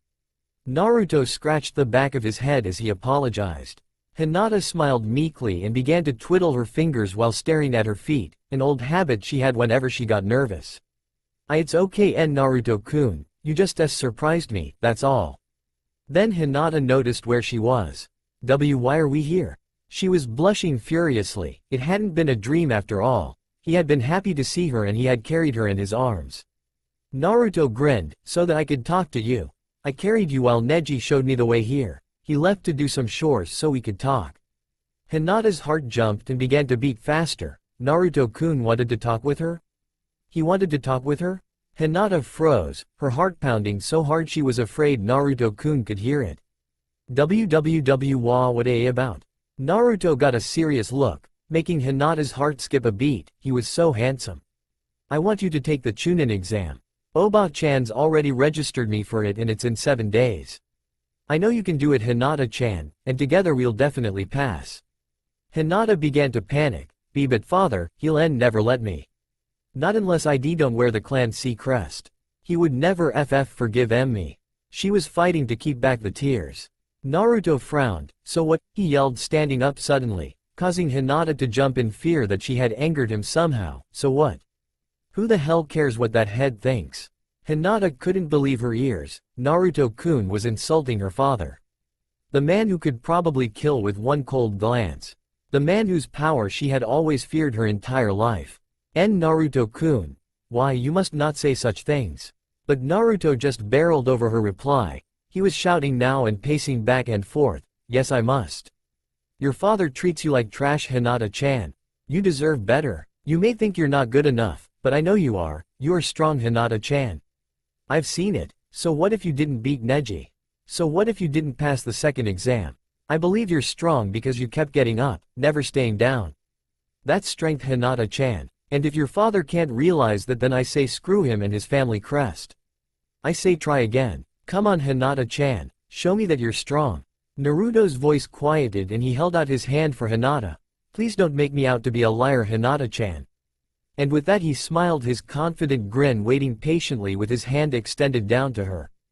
Hinata couldn't believe it. She was on the verge of tears, but for the first time in 3 years they were not tears of sadness, they were tears of pure and utter joy. He believed in her. He truly believed that she was strong. He had confidence that she could feel seeping into her body and into her bones. And then she found herself thinking things she had never dared thought before. So what? Who cared what her father thought anymore? He apparently didn't care about what she thought or even how she felt. He only cared about the clan way of life. Who cared if she didn't wear the clan crest to the exam? It's not like her father would give a damn if she passed or failed anyway. Hinata suddenly realized what she was thinking and blushed deeply in shame. But when she looked up into those oh-so-blue eyes, she knew she had made up her mind. Joy exploded inside of her like she had never felt before. He not only believed in her, he wanted her of all people by his side during the Chunin exam. A full-blown genuine smile bloomed on Hinata-chan's face like a flower. Tears were rolling down her eyes and she was laughing. Naruto couldn't help but smile and laugh too. He had never seen her smile like that before. He had to get her to do it more often. She was really pretty when she did. Then unexpectedly she threw herself past his outstretched hand and into his chest, wrapping arms around him and burying her face in his chest. Yes, I will take the Chunin exam with you." Then she suddenly realized what she had done on pure impulse. She was hugging him. She instantly turned as red as a lobster. But before she could retreat or stammer an apology, Naruto wrapped his arms around her and picked her up. "That's great Hinata-chan. I'm glad you're going to be there with me." Hinata was so stunned at the fact that the man of her dreams was hugging her that she couldn't even think of hugging him back before he put her down. "Alright then Hinata, we got some work to do. We gotta train every day before the exam starts. So let's start now before it gets dark. We still got plenty of light left." They did actually. It was only 4 o'clock. Hinata was still blushing. "Anyo, what are we going to be working on Naruto-kun?" She was twiddling her fingers again. "Every day." She was going to be with Naruto-kun all day every day for the next week. It was like a dream come true. It wouldn't be like school, he would actually talk to her and focus his attention on her. It was almost too much. Naruto grinned. Well, I've been training for 3 years, and you almost quite being a shinobi for just as long, so, we'll be mostly working on your techniques and stuff like that. Hinata paled, she was happy and terrified at the same time. He would really be paying attention to her now, but that meant he would see her mess up. She couldn't bear the thought of disappointing him. Naruto didn't seem to notice though. Alright. I know your clan does the Jukin style of fighting, but what I guess, from watching your fight with Neji, is that you're not very good at close quarters combat, am I right so far? Hinata wilted under Naruto-kun's criticism, but nodded anyway, Hi. Naruto nodded. Alright then, I'll just have to teach you something different that will make you better. Hinata looked up surprised. What are you going to teach me, Naruto-kun? She whispered anxiously. She didn't want to disappoint him by failing at learning what he was going to show her. Naruto grinned. I got this awesome idea for you, Hinata-chan. Alright. When you use Jukin, you're making a spike of chakra that's used to damage your opponent's chakra system when you make contact with them, right? Hinata nodded, surprised at Naruto's knowledge of her clan's style of fighting. Naruto was starting to get excited. Okay. Say that I could teach you how to shoot those spikes of chakra at a distance. That way you wouldn't have to worry about being fast enough to hit the right spots on your opponent, you could take your time and aim. Plus you wouldn't have to worry about being hit, you could take down enemies from a distance. Wouldn't that be great? Hinata's eyes widened in shock. Use her Jukin from a distance? That had never been done before. But Naruto-kun, how could I do that? When I release the Might chakra it dissipates almost instantly. Naruto laughed. Don't worry, Hinata-chan. I got it figured all out. Naruto grabbed a stick and began to draw in the dirt, gesturing toward Hinata to come closer so she could see. She slowly creeped closer, bending over his shoulder so she could see. Naruto had drawn 2 figures. One was apparently using Jukin, making the chakra spike very visible. The second figure was launching the chakra spike from their palm. Okay, normal Jukin. Naruto pointed at the first figure. What happens when you try to throw a Jukin chakra spike? Naruto took his finger and erased the chakra spike from the second figure. It dissipates, just like you said. Hinata nodded, seeing that Naruto continued. Alright. Well, I figured that if you put spin to it, it would be able to last longer while flying through the air. Kinda like a bullet. The faster it spins the farther it flies. Naruto redrew the erased chakra spike, except this time drawing a spiral around to show that it spun. Understanding dawned on Hinata. Why, you could teach me how to do that, Naruto-kun. If she could do this, her Jukin would be nearly unstoppable. Naruto grinned wide. I sure can.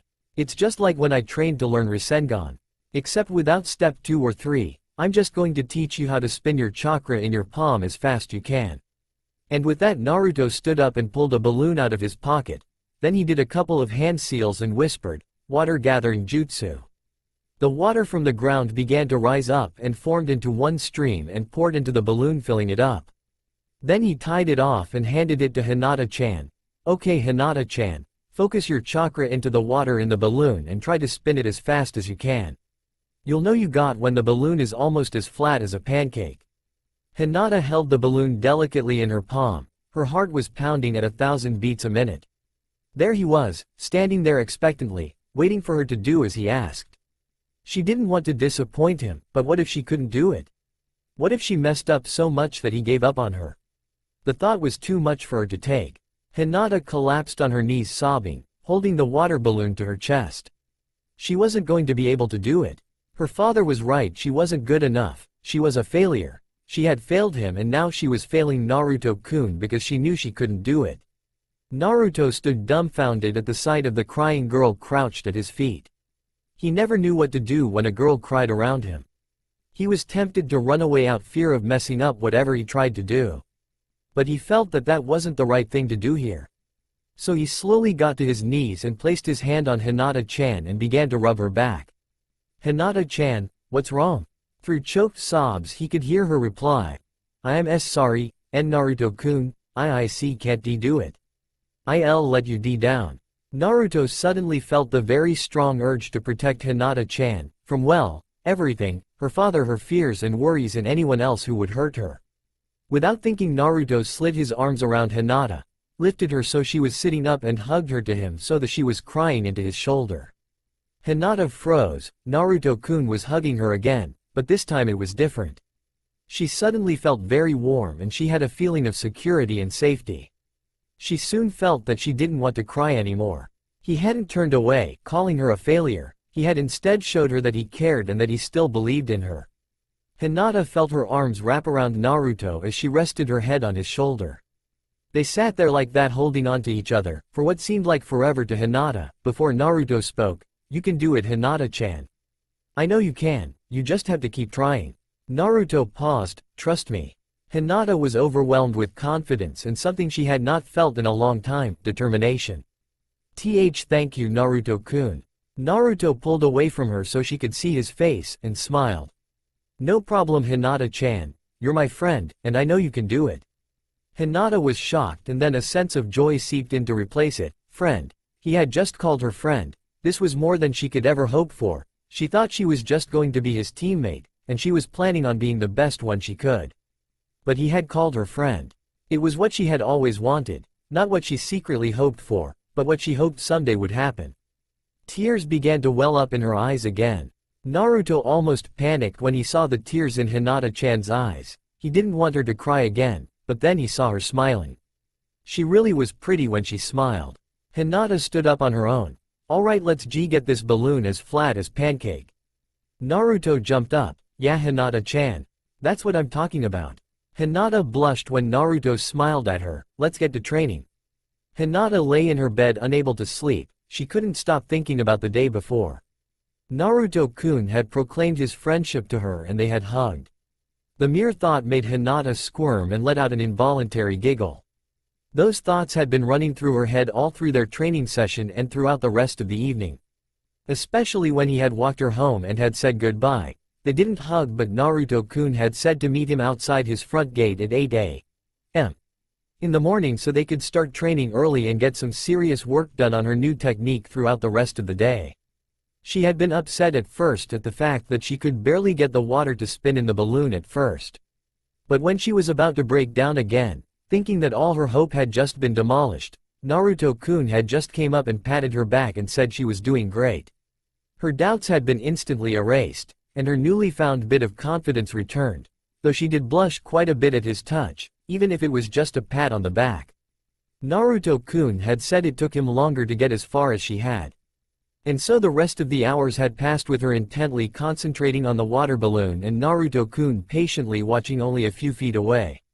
At times she would become conscious of Naruto-kun's closeness and the fact that his attention was purely on her, or thoughts of them hugging would intrude and she would have to start over again because the water lost its velocity. But that didn't stop her from trying, not this time, not with Naruto-kun standing by and having the utmost confidence in her no matter how many times she messed up. Finally, when the sun had sunk halfway down the horizon, they decided to call it a night and head home.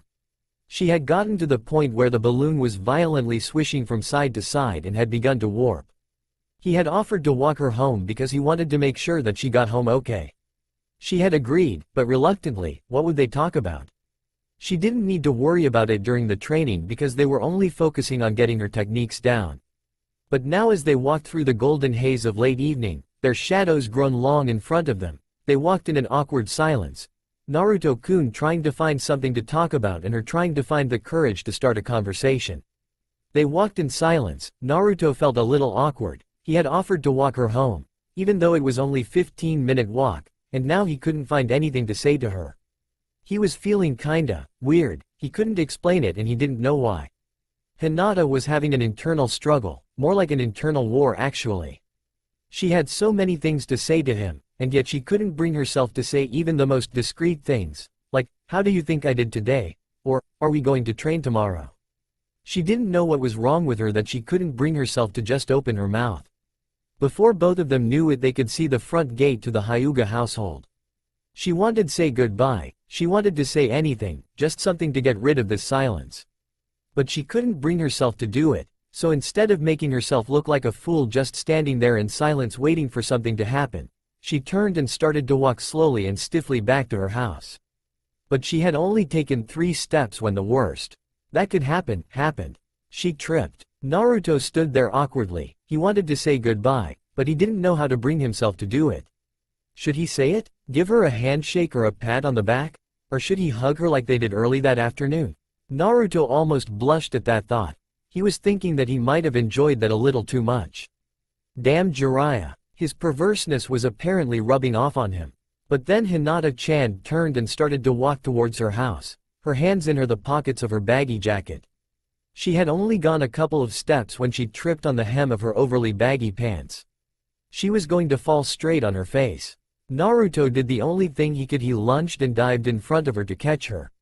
Oh my gods. Naruto had his arms around her and pinning her arms to her sides, and she was laying on top of him. Hinata-chan, are you okay? Hinata had gone as stiff as a board. Her hands were still in her pockets, and as long as Naruto-kun's arms were around her she couldn't push herself off of him. She felt a heat that she had never felt before start to rise from her stomach and encompass her entire being. She was blushing so furiously that her entire body had to be red. She began to squirm, trying to get herself off of him as quickly as possible.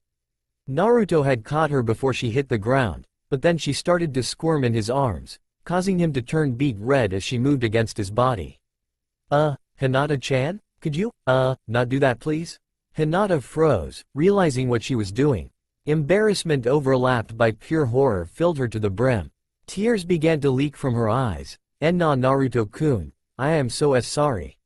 She tried hiding her face so he couldn't see her tears, but that only ended up with her snuggling his chest.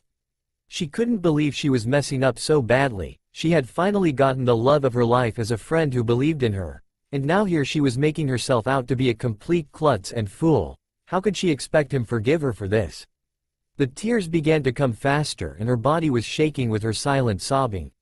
Naruto was stupefied. She was crying again. Damn it, why did he keep making her cry? She must think that he was a real asshole or something now.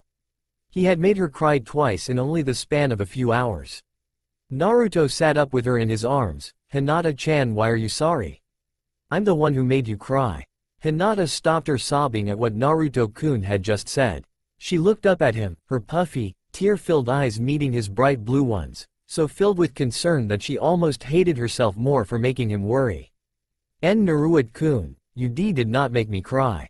I just thought you were upset with me. Naruto began to laugh with relief, sudden realization dawning on him, as Hinata-chan looked up at him, a mixed expression of shock and confusion.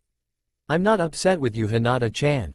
Everyone trips, it's not like it's a bad thing or something, even I trip sometimes. Naruto gave a small laugh at that. Hey, yeah, I can be sort of, well, clumsy sometimes. Hinata stared up at the sheepishly smiling man with obvious disbelief. Naruto-kun, clumsy? I don't think you're clumsy, Naruto-kun. Naruto looked down into those white eyes and saw that she was being completely serious. Oh, well, I am sometimes. So don't go thinking you're the only one, okay? 'Cause everyone is sometimes. Hinata nodded her head very slowly. Oh, and another thing, Hinata-chan, don't ever think I'm upset with you. You're the type of person that I can really like. I don't think I could ever be upset with you. Okay? He was apparently expecting an answer. Hinata had to swallow down more tears before they could surface again. Hinata looked away, blushing instead, and quickly nodded her head. Naruto waited until she nodded her head. Good. And with that, Naruto slowly got up, making sure that he didn't rub up against Hinata-chan in any way that could be deemed as wrong, and picked her up with him, setting her on her feet in front of him. He had his hands on her waist for a moment before he realized how he was holding her. His hands quickly flew away from her, one behind his back and one behind his head, smiling and blushing the entire time, trying to make it seem like nothing had happened. Hinata-chan was staring at her feet, twiddling her fingers and blushing. She had a ghost of smile of her lips though. Well, Hinata-chan, today you did really great, I'd have to say. We'll work on it more tomorrow. Can you meet me at this address? He reached into his pockets on his jeans and handed her a piece of paper. It's just a little bit past your house. It's not hard to find, trust me. Hinata was ecstatic. Everything had only seemed to be dream, especially the fact that she would be able to see him every day. But now it was made apparent that she wasn't dreaming. He really did want to train with her every day for the next 7 days. Hinata was at loss for words, and so she simply nodded her head. Naruto grinned. Oh, and before I go. You know you wouldn't trip so often if you didn't wear such baggy pants. You should try wearing shorts or something, it would be easier to train in. Hinata-chan looked at the ground and nodded very slowly, twiddling her fingers. Oh okay. I'll see what I can do. Naruto smiled and started walking back towards his house. He turned around so he was walking backwards, waving goodbye. See you tomorrow, Hinata-chan. Remember 8 a.m. Hinata tried her best to smile and gave a weak wave in return. He then turned around and began to sprint home. Hinata must have stood there for half an hour, staring at the piece of paper he had given her before she walked to her house. She must have memorized every line on that one piece of paper. She lay on her bed, one hand cradling the back of her head, the other gently holding the piece of paper he had given her only a couple of hours ago. She blushed at the memory of her tripping, but for some reason she couldn't stop playing the scene in her head. She realized it was getting late, and that she really needed to go to sleep if she was going to get up early and train with Naruto-kun. So she turned on her side and snuggled into the pillow, inwardly smiling as she let the thoughts of her time with Naruto-kun lull her into a dream-filled sleep. She was standing out front of a house complex that was nearly as large as her own. This was Naruto-kun's house? Last she heard he lived in a small apartment all by himself. When did he get house? Not only that, an old clan house. He must have gotten it when he had come back yesterday. She had arrived an hour early, just to make sure she was on time. As each minute dragged by though, she grew more and more convinced that he wasn't going to come out. She thought about going onto the premises, but he had told her he would meet her out front, so she instantly banished that thought. Finally, as the time came to only a couple of minutes before 8 a.m., Hinata was pacing back and forth, agitated out of her mind and on the verge of tears, thinking that she had fooled herself into believing that he really wanted to train with her. When she heard the gate open and there with his back turned to her busily closing the gate was Naruto-kun. Naruto turned around to see Hinata-chan patiently standing and waiting for him. Hey Hinata-chan, I thought you'd be a little later. He had just caught sight of what she was wearing. She still had the baggy jacket on, but underneath the jacket he could just see the hem of a pair of jean shorts. Really short shorts. She had worn shorts at the last Chunin exam, when they were younger, but, apparently, she had grown.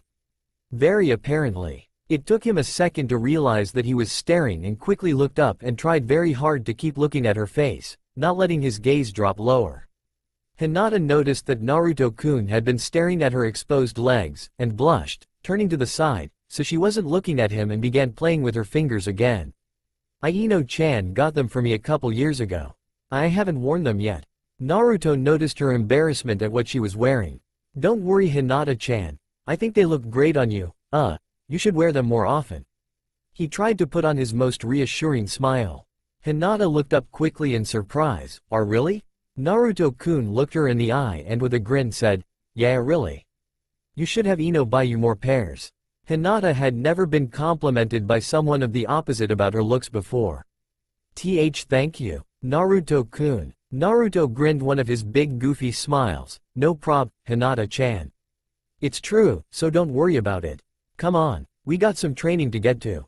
And with that he grabbed her hand and began to lead her to the training posts where they had trained yesterday. He had put himself in front for a good reason. He did not want to walk behind Hinata-chan, he didn't trust his eyes. Hinata blushed when Naruto-kun grabbed her hand and began to lead her to the training posts. She allowed herself to be led, letting herself memorize the feel of his hand around hers. The water balloon held in her hand was getting flatter and flatter as she swirled the water inside it using her chakra. Sweat beaded her brow and her 2 locks of hair were plastered to her face, damp with the sweat of her exertion. But she paid no attention, she was going to do this. She had learned from their first day training together that the only way to accomplish something was to keep trying, never giving up, no matter what. It was their 4th day training together, after their talk and first day, and every day they had focused on her chakra spinning, trying to get it as fast as possible. There were 3 more days left. Naruto stood nearby, gazing intently at the water balloon in Hinata-chan's hand. She was farther than him when he had spun his chakra like that when he was trying to learn the Rasengan. The balloon was already flat as a pancake, and it was getting even more thin and stretched. Naruto was impressed. He had never seen someone spin chakra that fast before. She had to do this, she had to do it for Naruto-kun, he was depending on her. She had to do it. She had to. Naruto's eyes widened as the balloon suddenly sped up its flattening. Hinata-chan was biting her lower lip and frowning in concentration. Her other hand clenched into a fist at her side. They were already sweaty from basic workout routines and maneuvers, but she was beginning to sweat like a waterfall.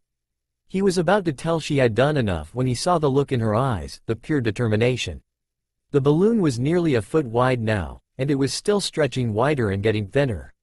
Then it seemed to stall. It was at least 2 feet wide now and as thin as paper and was hovering above Hinata's palm because of the amount of chakra she was using. No, she had to go farther. Naruto-kun was depending on her. Naruto watched as Hinata-chan closed her eyes and tensed her entire body. She began to turn red in the face from the exertion, and her entire body trembled from her over-tensed muscles. Naruto really was about to tell her stop then when the water balloon began to waver and ripple. It was getting faster and faster by the second until it was literally vibrating. Hinata opened mouth for a moment in a silent yell, then, ah. She couldn't contain herself, she had to scream due to the amount of exertion she was putting out. She was now on her knees, the water balloon held in one hand above her head. Naruto stood stunned. He didn't know Hinata-chan had it in her to go this far. He could tell she was already past her limit, but she was still going. What could possibly be driving her? Then all of a sudden, boom!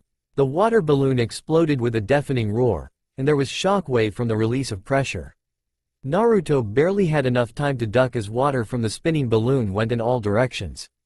Luckily he did, for he saw that the water had been spinning so fast and with such force that it had left lacerations on the trees where the water had hit. Hinata was on her hands and knees panting for breath.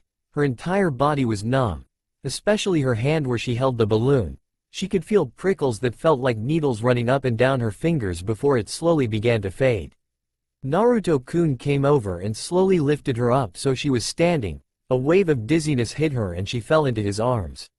Naruto just wrapped his arms around her, picked her up and hugged her. Wow, that was amazing, Hinata-chan. That was so totally amazing, that was so much better than what I could do. You are so ready to try this out with your new technique. Hinata barely heard him. He hadn't hugged her since the first day they trained, and now she was lifted off the ground as her head lay nestled against Naruto-kun's neck. She merely nodded her head, stammering a thank you and hoping he would never put her down. He did though, and regrettably she pulled her head off his shoulder. Naruto looked at Hinata with concern. She was tired from using so much energy. You used a lot of chakra, Hinata-chan. You need to rest. I don't think we're going to get much farther today. Hinata felt herself blush at Naruto's concern for her well-being, but she felt ashamed as well. She had used up all her available chakra for the day. She wouldn't be able to do anything more unless she got some sleep. I am sorry, Naruto-kun. I shouldn't have done that. Naruto, however, grinned. Don't worry about it, Hinata-chan. What you did was amazing. You deserve some rest. Tomorrow we can try you actually shooting your chakra. He saw Hinata-chan blush and smile weakly, making him only grin more.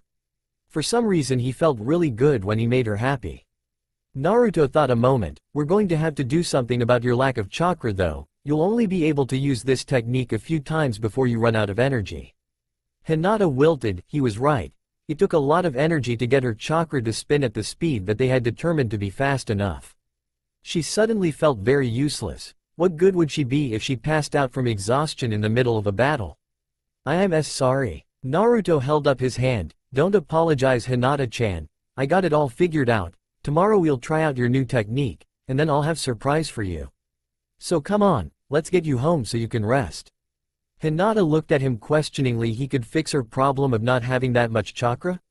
How? But she got rid of those thoughts. He asked her on their first day to trust him, and that's what she was going to do. Hinata smiled and nodded her head. Hi. They walked home again, but it was different ever since that first evening. They still walked in silence, but it was a comfortable silence. They took comfort in knowing the other was there beside them. Naruto made sure he didn't walk behind Hinata as long as she wore her shorts. Matter of fact, he tried to focus as much as possible on her upper extremities, but it was distracting at times. When she was going through her warm-up exercises, Naruto had to turn his back or do some warming up of his own. It was hard not stare at Hinata-chan's exposed legs. When they reached Hinata's house, Naruto would say goodbye and that he would see her tomorrow. Hinata would stammer a goodbye and then watch Naruto until he disappeared down the street before going to her house and ultimately to her room, where she would lie and think about the day's events and daydream about Naruto hugging her. Today she was home early though. She took a shower to cool herself off and to wash off all the sweat and grime. She then got dressed in some sweat bottoms and a white t-shirt and was yawning when she slipped under the covers of her bed. She really had used a lot of energy today. She fell asleep before her head barely touched the pillow. Naruto went home into his room, where he took a long and hot bath in the giant steaming bathtub. After a couple hours of soaking, he wrapped himself in a white towel and sat in the sauna for a bit, mulling over his thoughts. Why couldn't he stop looking at Hinata-chan's legs? He knew he shouldn't have suggested wearing shorts to her. And why every time he saw her he wanted to hug her? It was different from the few times he had. She was either really upset or really happy. But each morning he saw her, before they headed out to train, he wanted to put his arms around her and just, well, hug her. Why did she make him feel like that? He felt awkward when he was around her sometimes, and sometimes he couldn't think of anything to say, which was weird. He was always talking in one way or another. Why couldn't he talk sometimes when he was around her? There were a lot of feelings swimming around in him, and he couldn't seem to figure out what they were. Each time he tried to figure one feeling out, it would slip from his grasp like water. And worse, every time he saw Hinata-chan, those feelings got stronger, so much that they became even harder to understand. Naruto rested his elbows on his knees and hung his head. What was wrong with him? Was he sick or something? He decided Oba-chan would know. She seemed to understand him best sometimes. Yeah, that was it. After the Chunin exam he could ask Oba-chan if he was sick or something. She was a healer after all. She could tell him what was wrong and how to fix it. Naruto grinned at his decision and nodded his head at satisfaction. He then got up and left the sauna to go and prepare some ramen with his new do-it-yourself ramen maker, the one Choji had gotten him a few days ago. Hinata woke up to find that it was the middle of the night. She looked at her clock, the glowing red numbers displaying that it was 1 o'clock in the morning. She hadn't expected to sleep in so long. She still had 7 hours before she would see Naruto-kun, but she was awake now though, and no matter how hard she tried she couldn't get back to sleep. Hinata slipped out of bed and quietly slipped on her robe and slippers. She was going to take a walk in the gardens for a bit. Maybe she could get herself tired enough where she would fall back asleep. Hinata quietly slipped out of her room and tiptoed down the hallway. She no longer slept in the same building with her father, sister or anyone else of the main family. Ever since she was renounced from her position as heir, her father had moved her room to the sleeping quarters of the branch family. Hinata didn't mind though. She was closer to Neji-Nisan, and to the gardens, where she was headed to now. Hinata finally reached the gardens. They weren't large, but they had nice cobblestone walkways that winded through a relatively small maze of flowers, all arranged to complement the other and making a vast rainbow of colors. Hinata walked along the paths, lost in her thoughts of what could happen tomorrow during her training with Naruto. When she heard familiar voice, "You couldn't sleep either," she nearly jumped out of her skin, and turned around to see Neji in his own sleeping robes standing calmly and patiently, watching her. Neji walked up and stood by her, looking at a group of sky-blue tulips Hinata had been studying. "I was awake and I heard you get up. You were sleeping all day, had rough time training with Naruto-san?" Neji looked up to see Hinata blushing. "I tired myself out." So Naruto-kun decided to call it a day. Hinata had begun to twiddle her fingers again. Neji smiled to himself. She seemed to be enjoying herself training with Naruto-san. He hadn't seen Hinata this happy in a long time, and she had been pretty cheerful the past few days. Neji stopped smiling, and tilted his face so that he was looking at the star-filled sky. "Hinata?" Hinata looked up from staring at her feet at the sound of Neji's voice. He had a forlorn and faraway look in his eyes as he stared at the stars. He looked back down into his cousin's eyes, white meeting white. "What does it feel like to be in love?" Hinata could only gape in shock at Neji-Nisan's question. What do you mean? What makes you think I would know anything about?" Neji became serious, staring intently into Hinata's eyes. "I know that you love him, Hinata." Hinata was blown away. Neji knew? How could he? She had never revealed her feelings to anyone before. She had never written them down or recorded them in any way. All her feelings for Naruto-kun were stored inside her. She could only stammer. What was she supposed to say? Neji smiled, causing Hinata to relax a little. What did you expect? It's obvious that you're attracted to him. It was obvious 3 years ago and it's obvious now. You're always blushing more often than usual and having a harder time saying a straight sentence when he's anywhere within 100 feet of you. Hinata only stared, mouth hanging open. Had she been that obvious? Or was it just Neji's uncanny ability to read people's emotions? Neji didn't need the Bakugan to know how someone felt. He was an expert on how people thought. She had just hoped he wouldn't notice with her thoughts. Apparently she had hoped for too much. Neji smiled at his cousin's embarrassment. It's okay, Hinata. Naruto-san and I are, friends now. I am not angry or anything. Matter of fact, I wish you the best of luck. Neji apparently wasn't used to using the term, friend. It was still new to him. Hinata smiled one of her genuine smiles at Neji. She suddenly squeaked and lunged towards Neji, hugging him, laughing. She never expected anyone, much less her cousin Neji, to wish her luck in capturing the interest of none other than her Naruto-kun. Neji smiled, hugging his cousin back. You still haven't answered my question. Hinata looked up at Neji wonderingly. What's it like to be in love? Hinata smiled back. She finally had someone to share her feelings with, and so for the first time ever, she proceeded to state her feelings for the man she loved out loud and into the open. Alright, Hinata-chan, let's try this thing. Come on, I want to see this in action. They were at the training posts. It was the day after Hinata's talk with Neji-Nisan. She had felt numb for most of the morning at the memory of that talk. She had told Neji-Nisan everything. She tried to hold things back like what some of her dreams and fantasies contained. But somehow Neji had drug out every single detail about her feelings for Naruto-kun. She was still blushing from some of the things she told him. She knew he wouldn't, but if Neji-Nisan really wanted to, he could do some serious blackmailing. Hinata had been confused that morning as well at why Neji wanted to know so much about how she felt for Naruto-kun. Why did he want to know anyway? Hinata-chan. Hinata looked up to see Naruto standing close with a worried look on his face. I am fine, Naruto-kun. Naruto smiled. Alright then. Let's do this. Hinata smiled and began. Byakugan. She yelled, veins popping up behind her eyes. This time she didn't have a water balloon, but she had been using chakra through her hands ever since she was little. She was sensitive to the movements of chakra throughout her body. The chakra in her hand began to spin. Hinata frowned with concentration. It only took a couple of seconds now to get the chakra to spin fast enough. She heard Naruto beside her. You ready, Hinata-chan?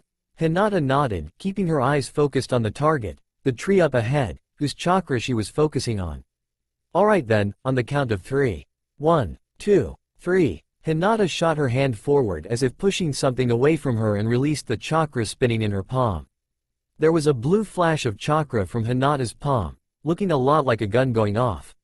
Naruto stared. All he saw was the blue flash and nothing else. He was about to try and reassure Hinata-chan and tell her to do it again, when he saw her smiling widely. Hinata-chan? Did it work? Hinata turned to look at Naruto.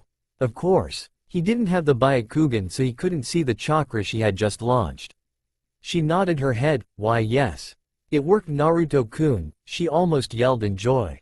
She had done it. There was a bright flash of visible chakra. Then an invisible spike of chakra came whirling from her palm. She could see it though thanks to her activated blood limit. The spike was about 3, maybe 4 feet long, and it was only an inch wide or so. The spinning of the chakra formed it into this thin shape and caused it to fly farther and longer before dissipating. She guessed her max range was about 100 yards.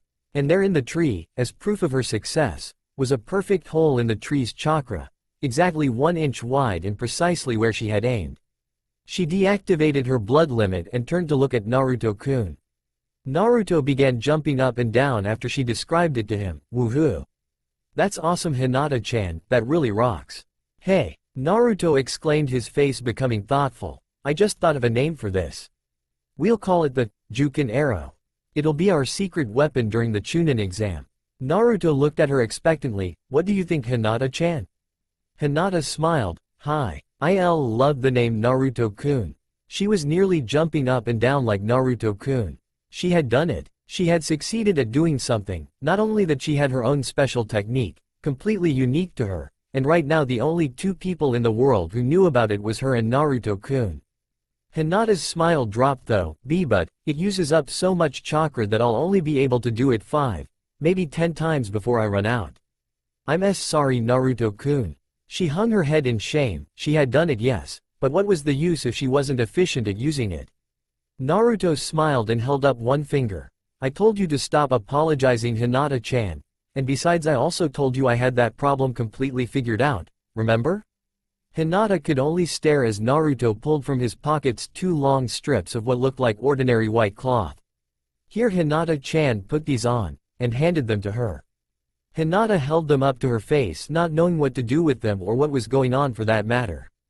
Naruto saw her confused expression and so he took her hands in his own and began to wrap the cloth around her arms. Hinata looked away in attempts to hide her blush.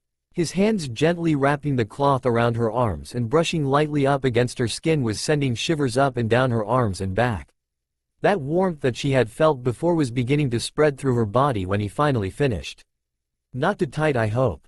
Hinata shook her head, breathing heavily and trying to regain control of her tingling body. And no, they are fine.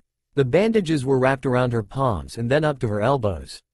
What are they? Naruto-kun? Naruto smiled and said, you'll see, use your Byakugan. Hinata quickly activated her advanced bloodline limit, and was stunned by what she saw. The wrappings were full of glowing and swirling chakra. They were so bright it almost hurt her eyes. She had never seen so much before, except when she looked at Naruto-kun. What are these? She asked amazed. Naruto grinned, pleased with himself. Lee-san got them for me for a homecoming gift. They store as much chakra as someone can put into them in a day, and they store that chakra indefinitely. Eros Sennin's always telling me about how much of a chakra freak I am, and my stamina and chakra are some of the highest he's seen. So I figured if I have so much chakra then maybe I could lend it to you. He was right. Hinata looked at the armbands again and tried to judge how much there was. I could use the Jukin arrow 100 times, probably more. And that's with each one. Hinata couldn't believe it. He was going to let her use these when he could be using them himself? Naruto-kun, I can't take these. Why you should be using them, not me. Naruto frowned. Nonsense Hinata-chan. You're going to use them for the Chunin exam. You and I both know that you need them more than I. Besides, I have plenty of chakra to spare for the both of us, and that's without those arm bandages. Now calm on. Let's work on your new Jukin arrow. And so they did. Hinata couldn't find any reason to complain and she was truthfully grateful that Naruto-kun would give her something so precious. That night Hinata lay in her bed, the arm bandages still on. She wasn't going to take them off until the end of the Chunin exam. She wasn't sure if she was ever going to take them off. She had used her own chakra to restore what she used during training. She couldn't get to sleep because she had realized something. Everyone else had gotten Naruto-kun gifts when he had returned home. She hadn't gotten him anything. Worse, he had given her something, not expecting anything in return. She was thinking as hard as she could about what she could get him. She had to get him something. She just couldn't figure out anything that could be good enough for him. It had to be something special, something she knew he would like, but not too monotonous, like she could get him ramen. He would love that, but he had plenty in his house already. She got up and looked through the things into her room, until she stumbled upon something in her closet, something she hadn't seen in a long time. It was what she was looking for. She held up to the light to get a better look at it. This is what she would give to Naruto-kun. It had been their last day training. Hinata had gotten a hang of the Jukin arrow. She was able to shoot it rapidly now. The required speed of the spinning was coming much easier to her now. Naruto timed that if she used both hands she could shoot 2 Jukin arrows per second. And of course they had worked out and gone through combat maneuvers. They had to prepare themselves mentally and physically. It was already dark when they left the training posts, and now they had stopped at her front gate. They stood awkwardly. Naruto-kun was silent and not saying anything. He was usually the first to say goodbye, and now he was hesitating for some reason. Hinata was about to turn to go and forget about giving him her present, when she suddenly realized something. This was her last day with Naruto-kun that would be in general peace. When the Chunin exams began she wasn't going to be able to focus on her feelings for him, but doing what she had to do to pass the exam and to keep them both alive. She froze at that thought. Genin died during the exam. There was no guarantee that neither of them would be hurt, or even killed. She froze at that thought. Naruto-kun dying was almost too much for her to bear thinking about. Something in her seemed to turn on, tears began to form in her eyes. Naruto saw the tears beginning to leak from Hinata-chan's eyes. "Hinata-chan, what is it? Did I say do something?" Hinata suddenly jumped at him, throwing her arms around his neck and pressing her face against his neck. He staggered back a step from the force the impact. She was sobbing in his arms. He hated it when she cried. He slowly put his arms around her. "Hinata-chan, what's wrong?" She was silent for so long he didn't think she was going to answer, but then he heard a soft whisper against his neck, "Please." Naruto frowned. "Huh?" Hinata's tears began to flow more freely. "Please Naruto-kun, don't die on me." Naruto's eyes widened in shock, realization at why Hinata-chan was crying dawning upon him. He slowly closed his arms and held her against him, burying his face against his hair. "I won't die Hinata-chan, I won't leave you, I swear it. I swear it on my blood, I'll never leave you, ever." Hinata began to cry more, sobs racking her body. She couldn't help it, so many emotions were swimming inside of her. Fear, sadness, anxiety, embarrassment, and amazingly happiness. She believed him, he was telling the truth, he wasn't going to leave her, ever. "Naruto-kun, I love you." She couldn't bring herself to form the words, when more than ever this was the perfect time. Naruto sensed her distress. "It's okay Hinata-chan, I'm here, I'll always be here, just remember that." Hinata's tears began to slow and finally stop. He would always be there he said, and she believed him. She would get another chance to tell him, she had to have another chance. Naruto pulled her away from him so that he could look her in the eyes, and for the first time he realized how beautiful her eyes were. They weren't white like he originally thought, but a pale lavender. "She's so beautiful." Naruto realized what he was thinking and blushed, causing Hinata to blush as well. Hinata turned away and reluctantly stepped from his arms. It felt like she was tearing out her own heart. Thank you Naruto-kun. You didn't have to promise though." Naruto frowned and grabbed her hands, bringing her closer again. She stared up into his eyes with a mixture of shock and fear. "I meant what I said Hinata-chan, neither of us is going to die. I swore it, and I always keep my promises, 'cause that's my ninja way." Hinata felt herself smile and nod, confidence flooding back into her. Everything would be okay. Together they would make sure of it. "I have something for you Naruto-kun. I didn't get you a gift like everyone else when you came back, so I got you one now." She reached into her jacket pocket and gave him a small neatly wrapped box. The wrapping paper was white with a pale lavender bow wrapped around it. Naruto smiled and began to open the present. It's not much I know, but I hope you like it." The last was a barely audible whisper. "I love it Hinata-chan. No one's ever gotten me anything like this before." Naruto was holding up a thin gold chain, with a small round and silver locket. Naruto looked at the locket with interest. "Does it open?" Hinata shook her head, and "No, my grandmother made it for me. She said it would only open when the person who wore it was in dire need. It never opened for me, maybe it will for you someday." Naruto stared at the necklace with new wonder. "Wow, thanks Hinata-chan, no one's given me something from their family before.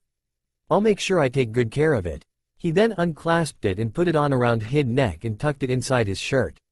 "That's probably the best gift I got Hinata-chan, thank you."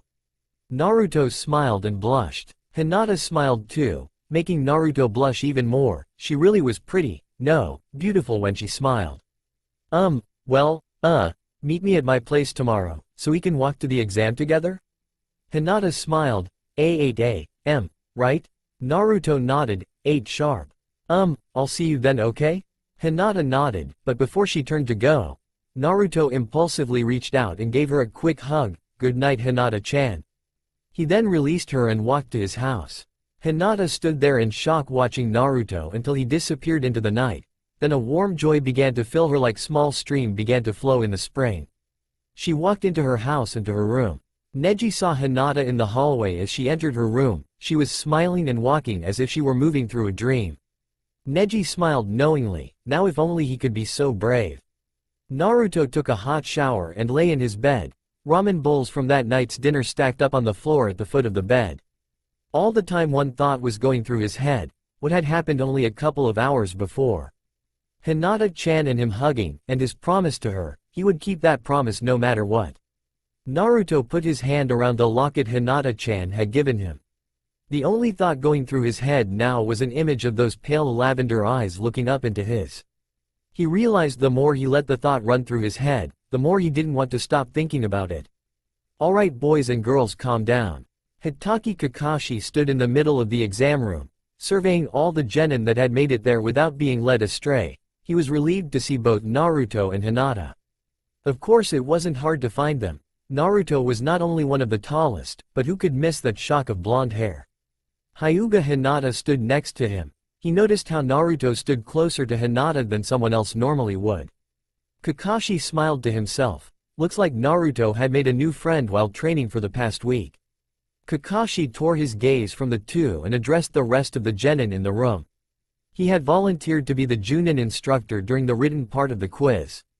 He told himself it was because he had never done a Chunin exam before, but he knew what the truth was.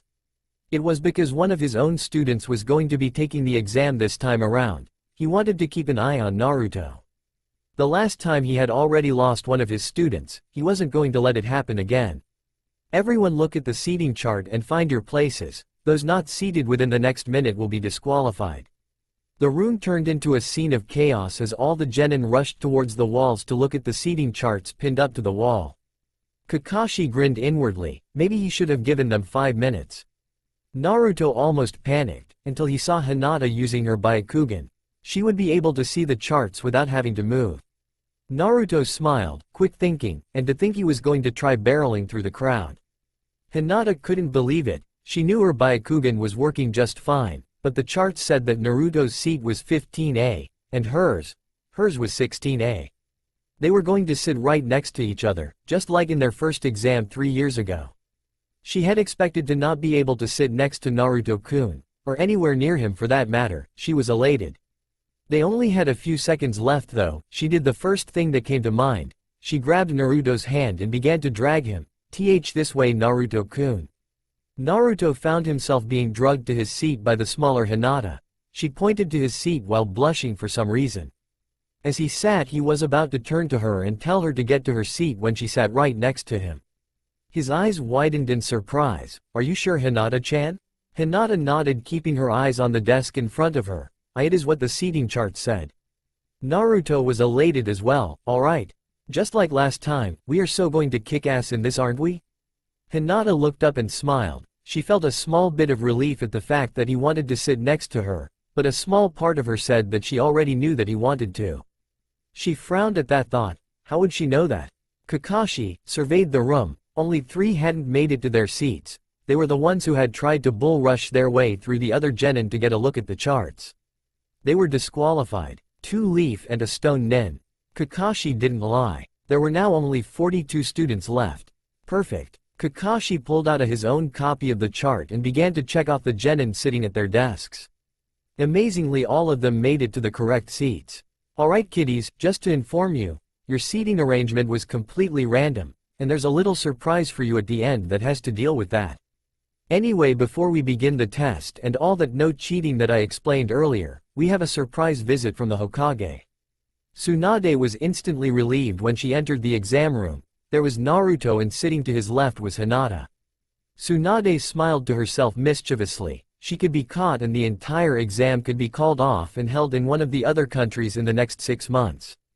But that's what gambling was all about, and lately, ever since she met Naruto, she had been betting on other things rather than money, and winning more often than not. It had taken a bit of effort, but nothing the 6th Hokage of Konoha could handle. Altering the seating arrangement so that Naruto and Hinata sat next to each other was nothing compared to some of the things she had done in the past. Now she just had to pray that she wasn't caught. Welcome Leaf Genin and Genin from the other hidden villages. Whether this your first time, or your 10th, I wish you the best of luck. As you know, the Chunin exam receives light alterations to the rules every year, so expect the worst. You'll be better prepared and able to deal with the challenges you will be facing. Again, my best wishes. I will be watching all of your progress. With that, she looked meaningfully at where Naruto and Hinata sat and turned to go. Kakashi noticed Tsunade's smile and gaze before she left and looked up to see Hinata and Naruto sitting next to each other. He couldn't believe that he had missed that while checking the list. She didn't. But Kakashi had worked for Tsunade-sama for 3 years now. He knew her antics quite well, from being the butt of some of her jokes and deals. She did. Kakashi sighed. Well, might as well not stop the exam now that it had started. He secretly wished Naruto the best of luck. Alright, begin. Naruto didn't understand why Oba-chan had looked at him like that. What did she mean that we're going to be new surprises? Naruto stopped thinking about it when Kakashi-sensei yelled for them to begin. He looked meaningfully at Hinata-chan. They already knew they were supposed to cheat and had worked out a strategy beforehand. Now that they sat right next to each other, it would make things 10 times easier. About 10 minutes into the test, giving enough time for some of the students to answer the questions, Hinata activated the Byakugan. She looked through everything around her while only focusing on her own paper. She found one of them. Shikamaru was wearing a long robe and straw hat to hide his features. He knew the answers of course, but he had to make it seem like he was actually trying, so he sat for 5 minutes at a time before answering each of the 10 questions, giving him just enough time to finish at the end. There was no hidden 10th question, like there was for him 3 years ago when he became a Chunin. This was his second time volunteering for the Chunin exam, to hide among the genin and answer questions correctly in order to aid the genin in their information gathering skills. Hinata had found one of the helpers, better yet it was Shikamaru. He would answer the questions perfectly. She signaled Naruto-kun by tapping her pencil on her lips as if she were deep in thought.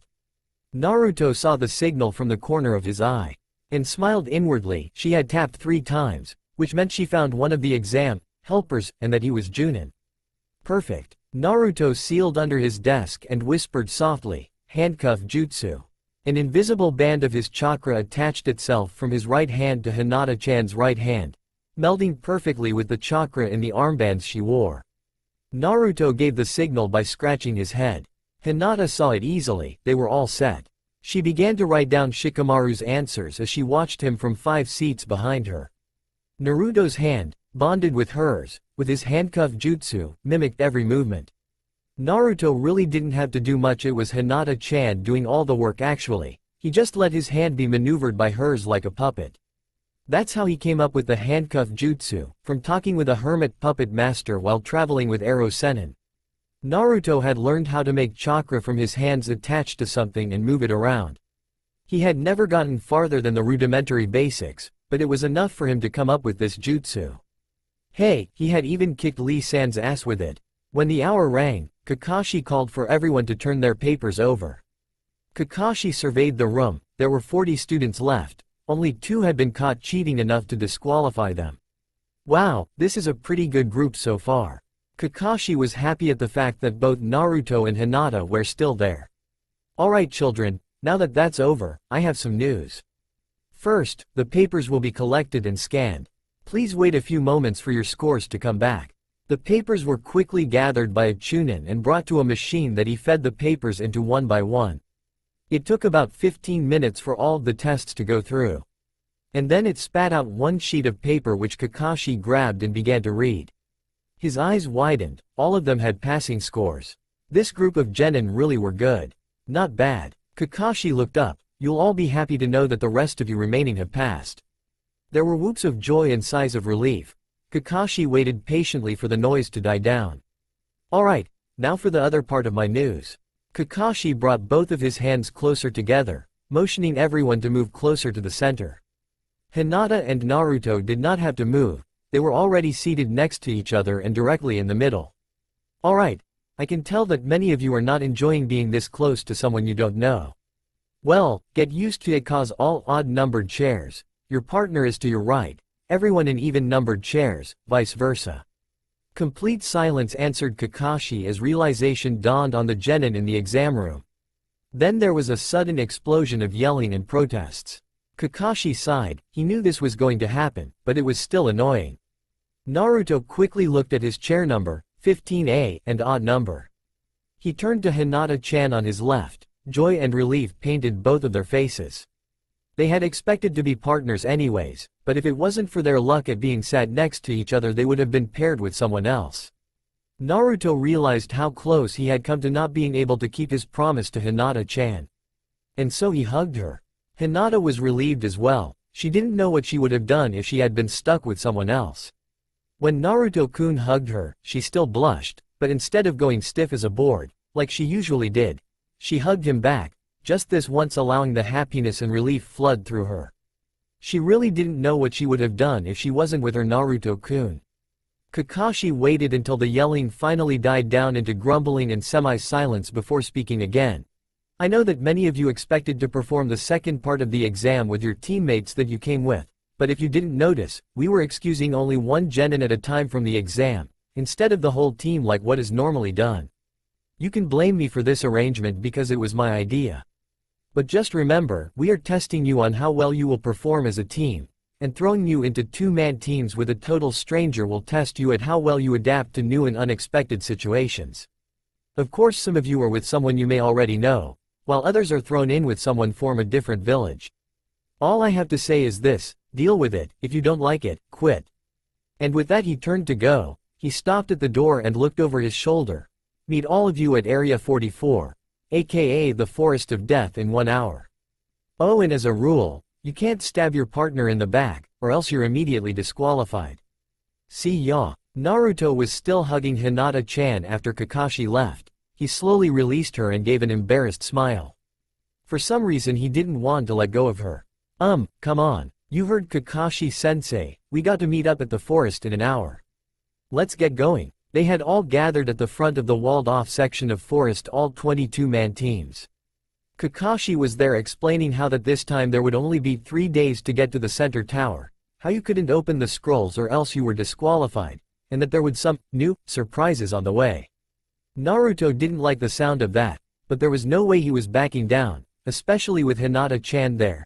He had made a promise, and he intended to keep it. Many of the genin were dismayed at learning that their numbers would be cut in half at the least. Only a max of 10 teams could make it to the finals, and not all of them would make it probably. Naruto was expecting it, it's what made it so much more interesting after all. Naruto grinned with his old confidence and determination. He was getting excited just standing here thinking about it. Each team began to take turns walking behind a screen in order to receive one of the 2 scrolls needed to enter the tower, the Earth and Heaven scroll. Each team only had one of the 2 and the only way of getting the other was defeating another team that hopefully had it. Naruto's eyes widened. There were 3 sound nins among the genin that had made it this far. They were all male, 2 of them were on one team, and the other was on a team with a grass nin. Naruto felt his hands clench into fists, his teeth grinding. Those bastards. They had to know something about Sasuke's whereabouts and where the hell he could find that damn Orochimaru. As the 2 teams with the sound nins passed through the screen and received the scrolls, Naruto nudged Hinata-chan softly and nodded towards the 2 teams. She caught the signal and activated her Byakugan. She had also noticed the sound nins and Naruto-kun's agitation at seeing them. The sound were the ones who had hurt Naruto-kun and his friends. She suddenly felt something she had never felt before, hate. They had hurt Naruto-kun during his last Chunin exam. They were men of that Orochimaru monster. They were here to take her Naruto-kun away from her. They both have Earth Scrolls. Naruto looked down in surprise at the grim determination he had just heard in Hinata-chan's voice. He smiled at her. We can take them, Hinata-chan, you and me together, we're unstoppable. Hinata-chan blushed and smiled at his words. He loved it when he got her to smile. He had to find other ways to make her smile like that. It was finally their turn to go through the screen. Kakashi was behind the screen handing out scrolls. He looked meaningfully at both Naruto and Hinata. I wish the both of you the best of luck, and Naruto? Naruto looked up in acknowledgement. You noticed the 3 sound nins, yes? Naruto nodded slowly, his eyes going hard. Be wary, Naruto, I'm not supposed to tell you this, but I think I need to tell you. There haven't been any sound nins in the Chunin exams ever since you left 3 years ago. Then all of a sudden when you come back the Sound Village decides to register. I assume you're catching my drift. Naruto nodded. I'll be careful, Kakashi-sensei. Kakashi looked at them a moment more before heading them their scroll.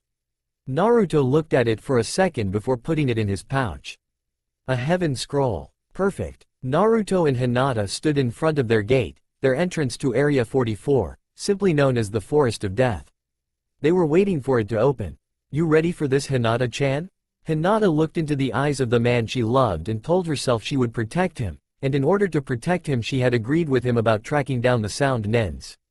She realized she had to destroy them in order to keep her Naruto-kun safe. Kakashi's words echoing through her thoughts. 3 years since the sound has entered the exam. And now Naruto returns and they come back. They wanted Naruto-kun. She would do everything in her power to make sure they never got their hands on him. She nodded. Hi. I am ready, Naruto-kun. Naruto was surprised by this new Hinata-chan. He had only seen her like this once before, when she had exploded the balloon that one training day several days ago.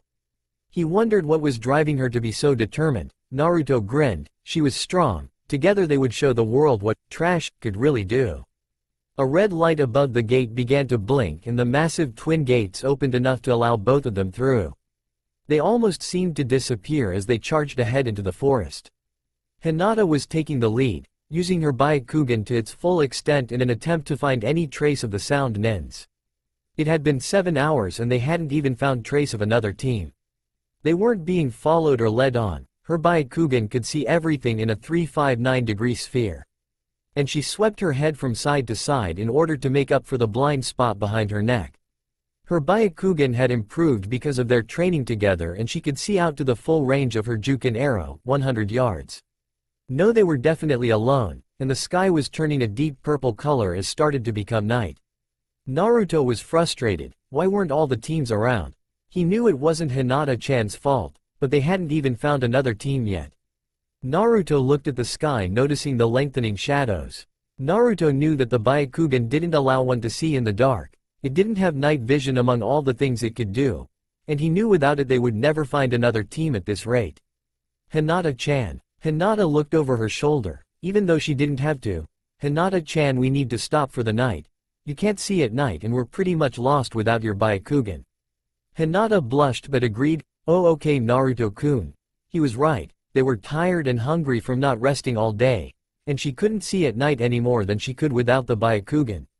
So they stopped in a little alcove created by 2 monstrous roots of an ancient oak tree. Hinata had never seen trees as big as these outside the Forest of Death. The roots themselves were at least 10 feet tall. Their little camp that Naruto-kun had set up was well hidden. They had eaten and Naruto-kun had given encouragement, stating that tomorrow was a new day. Hinata smiled. He was always so confident, never doubting himself. She wished she was like that, at least sometimes.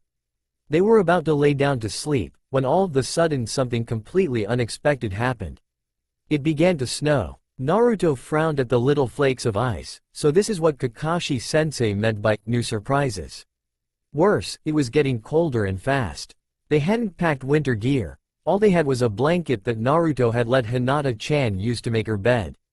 He began to shiver uncontrollably as the temperature quickly dropped below freezing. Hinata wasn't much better off. Matter of fact, she was worse. She was turning blue on the lips and her complexion was getting pale. She was shivering without control. She was going to get hypothermia soon if she didn't get warm. Even the chakra-fueled fire was being put out by the cold.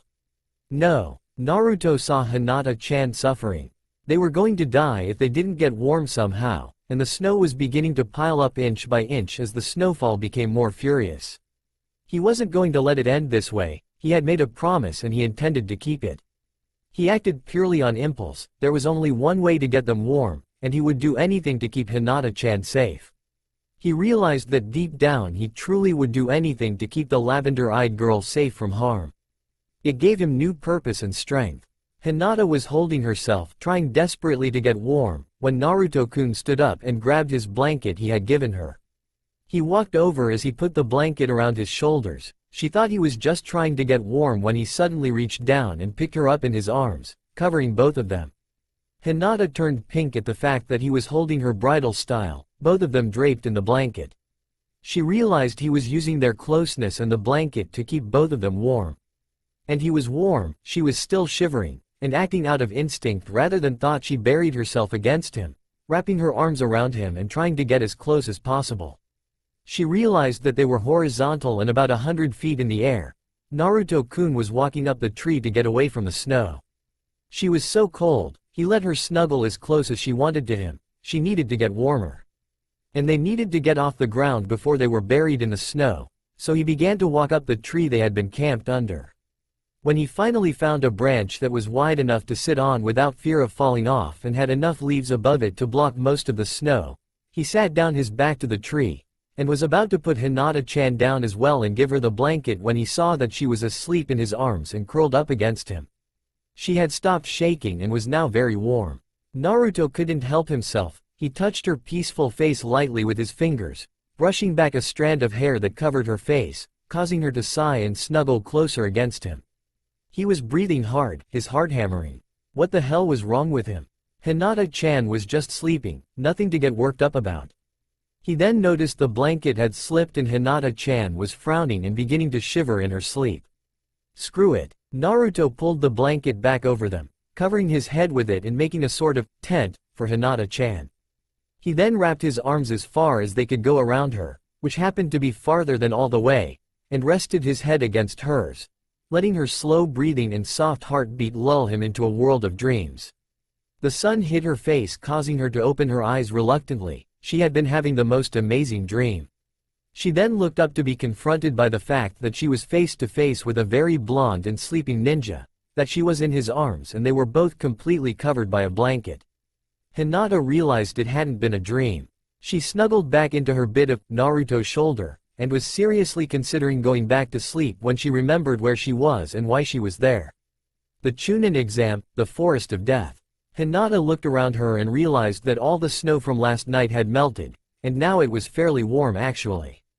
It had been a jutsu that was used over the forest. Some surprise. Hinata couldn't get out of Naruto-kun's arms, though she really didn't want to. But she reached up anyway and stroked the blonde's face, her palm lightly brushing the whisker marks. And Naruto-kun? Wake up please. He slowly but surely opened his eyes, his sky blue eyes looking sleepily into hers. She felt her heart skip a beat at how close his face was to hers. Good morning Hinata-chan, are you feeling okay? She nodded. She was feeling better than okay actually. She was feeling like she was in seventh heaven at the moment. Naruto rubbed one of his eyes sleepily and set her down in front of him. That's good to hear. I was really worried about you last night. He then let out a monster of a yawn and stretched his entire length. Hinata held her breath. She couldn't help but let her eyes wander over his body as he tensed and stretched every muscle. She could feel herself turning very pink all over, and that heat was beginning to spread through her body again. She quickly averted her eyes, embarrassed with herself for staring. Naruto didn't seem to notice though. He stood up and pulled Hinata-chan up with him. Come on, we only got 2 more days to go. We still need to find the other scroll. Here, eat this. He handed her a red pill. It was a soldier pill and pulled one out for himself. Kiba gave them to me before we left for the exam yesterday. He said we might need them. Hinata nodded. With the soldier pill she could go on for 3 days straight without stopping, resting or even eating. After they had eaten their pills and allowed themselves to get used to the feeling of endless energy given by the pills, they jumped into the forest, heading towards the center of the forest, keeping an eye out for any other teams, especially ones that had a sound nin or two in them. It didn't take long. It had only been an hour since they had set off when Hinata spotted activity straight ahead. I found them Naruto-kun. Naruto looked up in surprise. Which ones are they? Hinata frowned as she made her Byakugan only focus in front of them, effectively increasing its range. It's the sound nin that was paired with the one from the grass village. They still only have 1 scroll. Naruto grinned. This was it. He was either going to get answers from this follower of Orochimaru or he would defeat him. Either way they needed that scroll. Alright Hinata-chan, let's do it. They sped up and began to close the distance between them and the other team. The other team apparently noticed they were being followed soon after they were discovered by Hinata, but Naruto didn't care. He wasn't trying to hide his presence. Hinata and him jumped through some bushes to find themselves in a clearing that was about 50 feet wide. The tree's branches were so long though that they cast the entire area in leafy shade. The 2 nins were already there waiting for them. The grass nin was tall and thin. He had long straight hair pulled up in a ponytail. He wore nondescript robes with a rope belt, and his forehead protector covering his nose and mouth. On his back though was the largest scythe Naruto had ever seen. The blade itself was at least 5 feet long, and as black as night. The sound nin wore gray robes and the customary purple belt often worn by sound nins that served Orochimaru directly. His forehead protector covered his entire head, the metal plate over his eyes, leaving only his nose and mouth exposed. The sound nin spoke, "Uzumaki Naruto. I never thought that I would have the pleasure." He sneered, "You're wondering why I'm here with my brothers, yes?" He had a very deep voice that seemed to echo like he was inside a cave or something. Naruto only glared back at him. He and Hinata-chan had already gone into their fighting stances. Naruto was ready to jump at a moment's notice, but he needed to know why the sound nin was here. "Why are you here? Did Orochimaru tell you to come? And if so, where is Sasuke?" The sound nin chuckled, a very disturbing sound. "Yes, Orochimaru-sama sent us, and yes, I know where the Uchiha child is. He is Orochimaru now." Naruto almost instantly went numb as what he was told began to sink in. No, it was too late. No, he had failed Sasuke, he was already the Snake Sanin's vassal. No, the numbness instantly went away. "You're lying. I won't believe it." He now felt anger and rage bubbling inside him. What if it was true though? What if it really was already too late? His anger began to die, being replaced by a sense of hopelessness. When he felt Hinata-chan's hand on his arm, he looked at her with a surprised look. He could feel the concern emanating from her eyes. "Why, you can't give up, Naruto-kun. Sasuke-san is still out there somewhere." Naruto felt the hopelessness slip away under that pale lavender gaze. She was right, he had made two promises, one to find Sasuke, one to always be by Hinata-chan. He intended to keep those promises. This was his nindo, his ninja way. The sound nin saw the look of determination in the blonde ninja's eyes. He grimaced, "So you still want to fight, huh? Good, because Orochimaru-sama's orders were to kill you the first chance we got. That's why me and my brothers are here. Prepare to die, Uzumaki." The grass nin looked calmly at the scene before him. "I don't know what your differences are, and frankly I don't really care." He turned to the sound nin, "We need the other scroll, they might have it, so let's stop this stupidity and finish this quickly." The sound nin nodded with a wicked grin on his face. "I couldn't have said it better myself." And with that they charged. Naruto and Hinata braced themselves. The grass nin came to the front, unhitching his scythe from his back and then swinging it, putting his entire body into it. Black flames erupted from the scythe in an arch that raced towards Naruto and Hinata. Naruto grabbed Hinata and rolled just in time, as the black flames went whizzing by and exploded in the trees about 10 feet behind them. The blast pushed them forwards, causing them to stumble. The sound nin then opened his mouth and screamed. The entire area in front of him was ripped with sonic waves of energy. Naruto jumped in front of Hinata, putting his back to the blast, and took it full on. The air rippled with the force of the sonic energy, and Naruto fell forward into Hinata's arms, his back smoking and bloody from the blast. Hinata was afraid he was seriously hurt or worse, dead. But then he moved his head and winked at her. He was okay. She got up. She had to distract them for Naruto-kun. He had a plan. She began to spin the chakra in her palms. The sound nin snorted, "Ha! I know all about the Byakugan girl and your Jukin. I don't have to worry about your pathetic attacks as long as I'm not in close quarters with you." She glared at them. She hated them. They had hurt Naruto-kun not only physically but emotionally, and they intended to kill him. She was having none of it. The sound nin and his teammate were laughing at her as she stood there glaring at them. She thrust her hands forward, twin blast of blue chakra emanating from her palms. The sound nin stopped laughing. That was it. A little bit of fireworks? The sound nin began to laugh again and turned to his teammate, "Go ahead and kill her. I've already finished off the other piece of trash." The grass nin grinned and lunged forward. Except his knee suddenly bent in the wrong direction and he stumbled onto one knee. The sound nin's eyes widened. "What the hell? But I thought." Hinata grinned, "Don't act like you know who I am. Don't ever underestimate me," she screamed, vaguely aware that was what Naruto-kun always said. The sound nin took a step back, fear apparent on his face, and one of his knees popped and bent in the wrong direction like the grass nin. She had hit them perfectly. Water gathering jutsu. The yell seemed to come from everywhere around them as giant ball of water, 20 feet wide, began to form above their heads. The two nin looked around trying to find out where the voice had come from. Wah! Then the sound nin saw that where the Uzumaki brat had been was no longer occupied. "What? But I killed you. There's no way you could have survived that blast." He was screaming at the air. Naruto's voice floated to them from the trees, "Never underestimate me." Oil transmutation jutsu. The water ball turned murky and then black. It had turned into a giant floating ball of oil. Naruto suddenly appeared from above, landing in front of Hinata-chan. Grand Fireball Jutsu. Flames erupted from Naruto's mouth and lit the giant ball of oil on flame. He then turned to the two nins. "Trash are we? This is your last chance. Tell me where Sasuke is or I'll destroy you." The sound nin chuckled. "I already told you, Sasuke is Orochimaru-sama." Naruto glared furiously. Wrong answer. He then performed at least 20 hand seals in rapid succession, ending with, "Tiger, this is my own combo that I came up with. I hope you too like it cause you're about to experience it firsthand." Firestorm of the Armageddon Jutsu. Nothing happened. The sound nin began to laugh. "That's it?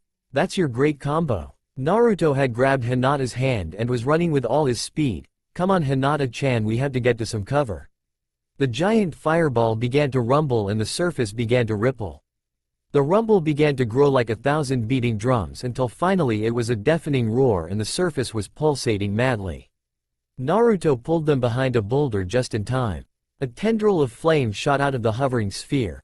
It was at least 5 feet wide and swirling like a tornado of flame. It struck the ground, just missing the two injured nins, leaving a crater in the ground that had turned the soil and sand to glass from the intense heat and pressure. The two nins began to clumsily run away. More and more tendrils began to shoot out of the sphere in random directions, coming faster and faster, cutting wide swaths of ash and destruction through the surrounding forest. The tendrils were almost constant now, and the rock which Naruto and Hinata were hiding behind had been blasted several times already. Hinata could see with her Byakugan the two nins trying to escape the flames, but because she had injured their knees they were tiring quickly and having a harder time dodging the mini tornadoes of fire as they came at them faster and faster. Finally one went down, then a split second later the other. They had both been engulfed by the flames, and completely incinerated. The onslaught lasted another 15 minutes before the fire ran out of oil for fuel, and the jutsu finally died down with one last tornado blast into the air. After about 5 minutes of absolute silence, Naruto and Hinata slowly and shakily got up from behind what was left of their shelter and began to walk back to the clearing.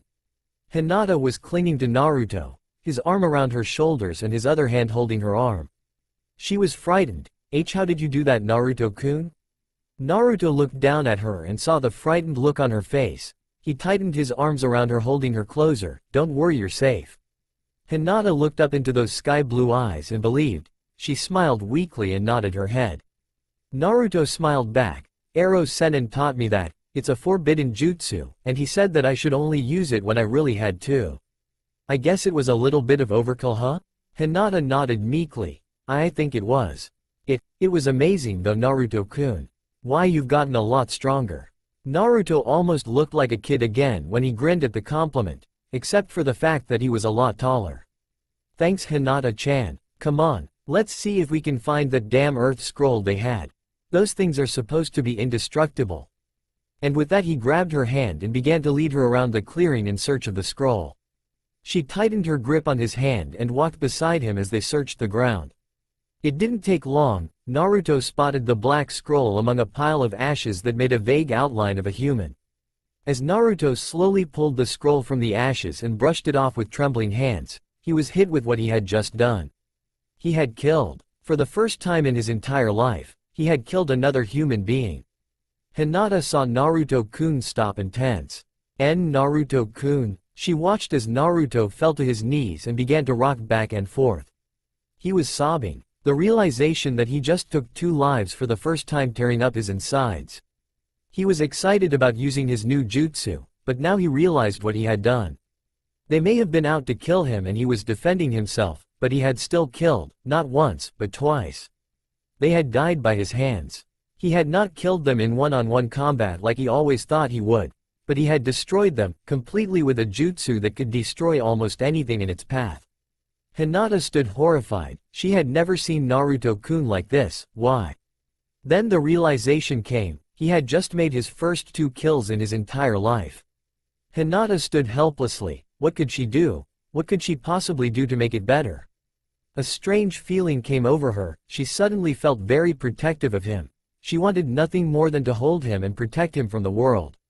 She bent down and put her arms around him. He stiffened for a moment, then wrapped his arms around her, crushing her to him and sobbing into her shoulder. "Please." Hinata barely heard his whisper between his choking sobs. "What is it, Naruto-kun? I'm here, don't be afraid anymore, I'm here for you." Naruto's body was racked with his sobbing. "Please, please, don't leave me, please." Hinata felt her heart tear at the agony in his voice and what he asked of her. She sat down and cradled him in her arms, holding him close and stroking his face. "I'm never going to leave your side, ever. I swear it." Naruto held her tighter, finding peace in her touch. Tsunade turned from the video screen where she had watched Naruto's and Hinata's fight with the grass and sound Nen. "You taught him those jutsus, Jiraiya?" She frowned at him. "That jutsu Naruto just did. I've only seen it done once before, and that was done by the third, a long time ago." Jiraiya nodded gravely. "Yes, I did. He knows more jutsus than I can put a name to. Everywhere we went during our 3 years, Naruto would find the strongest person there and challenge him to a fight."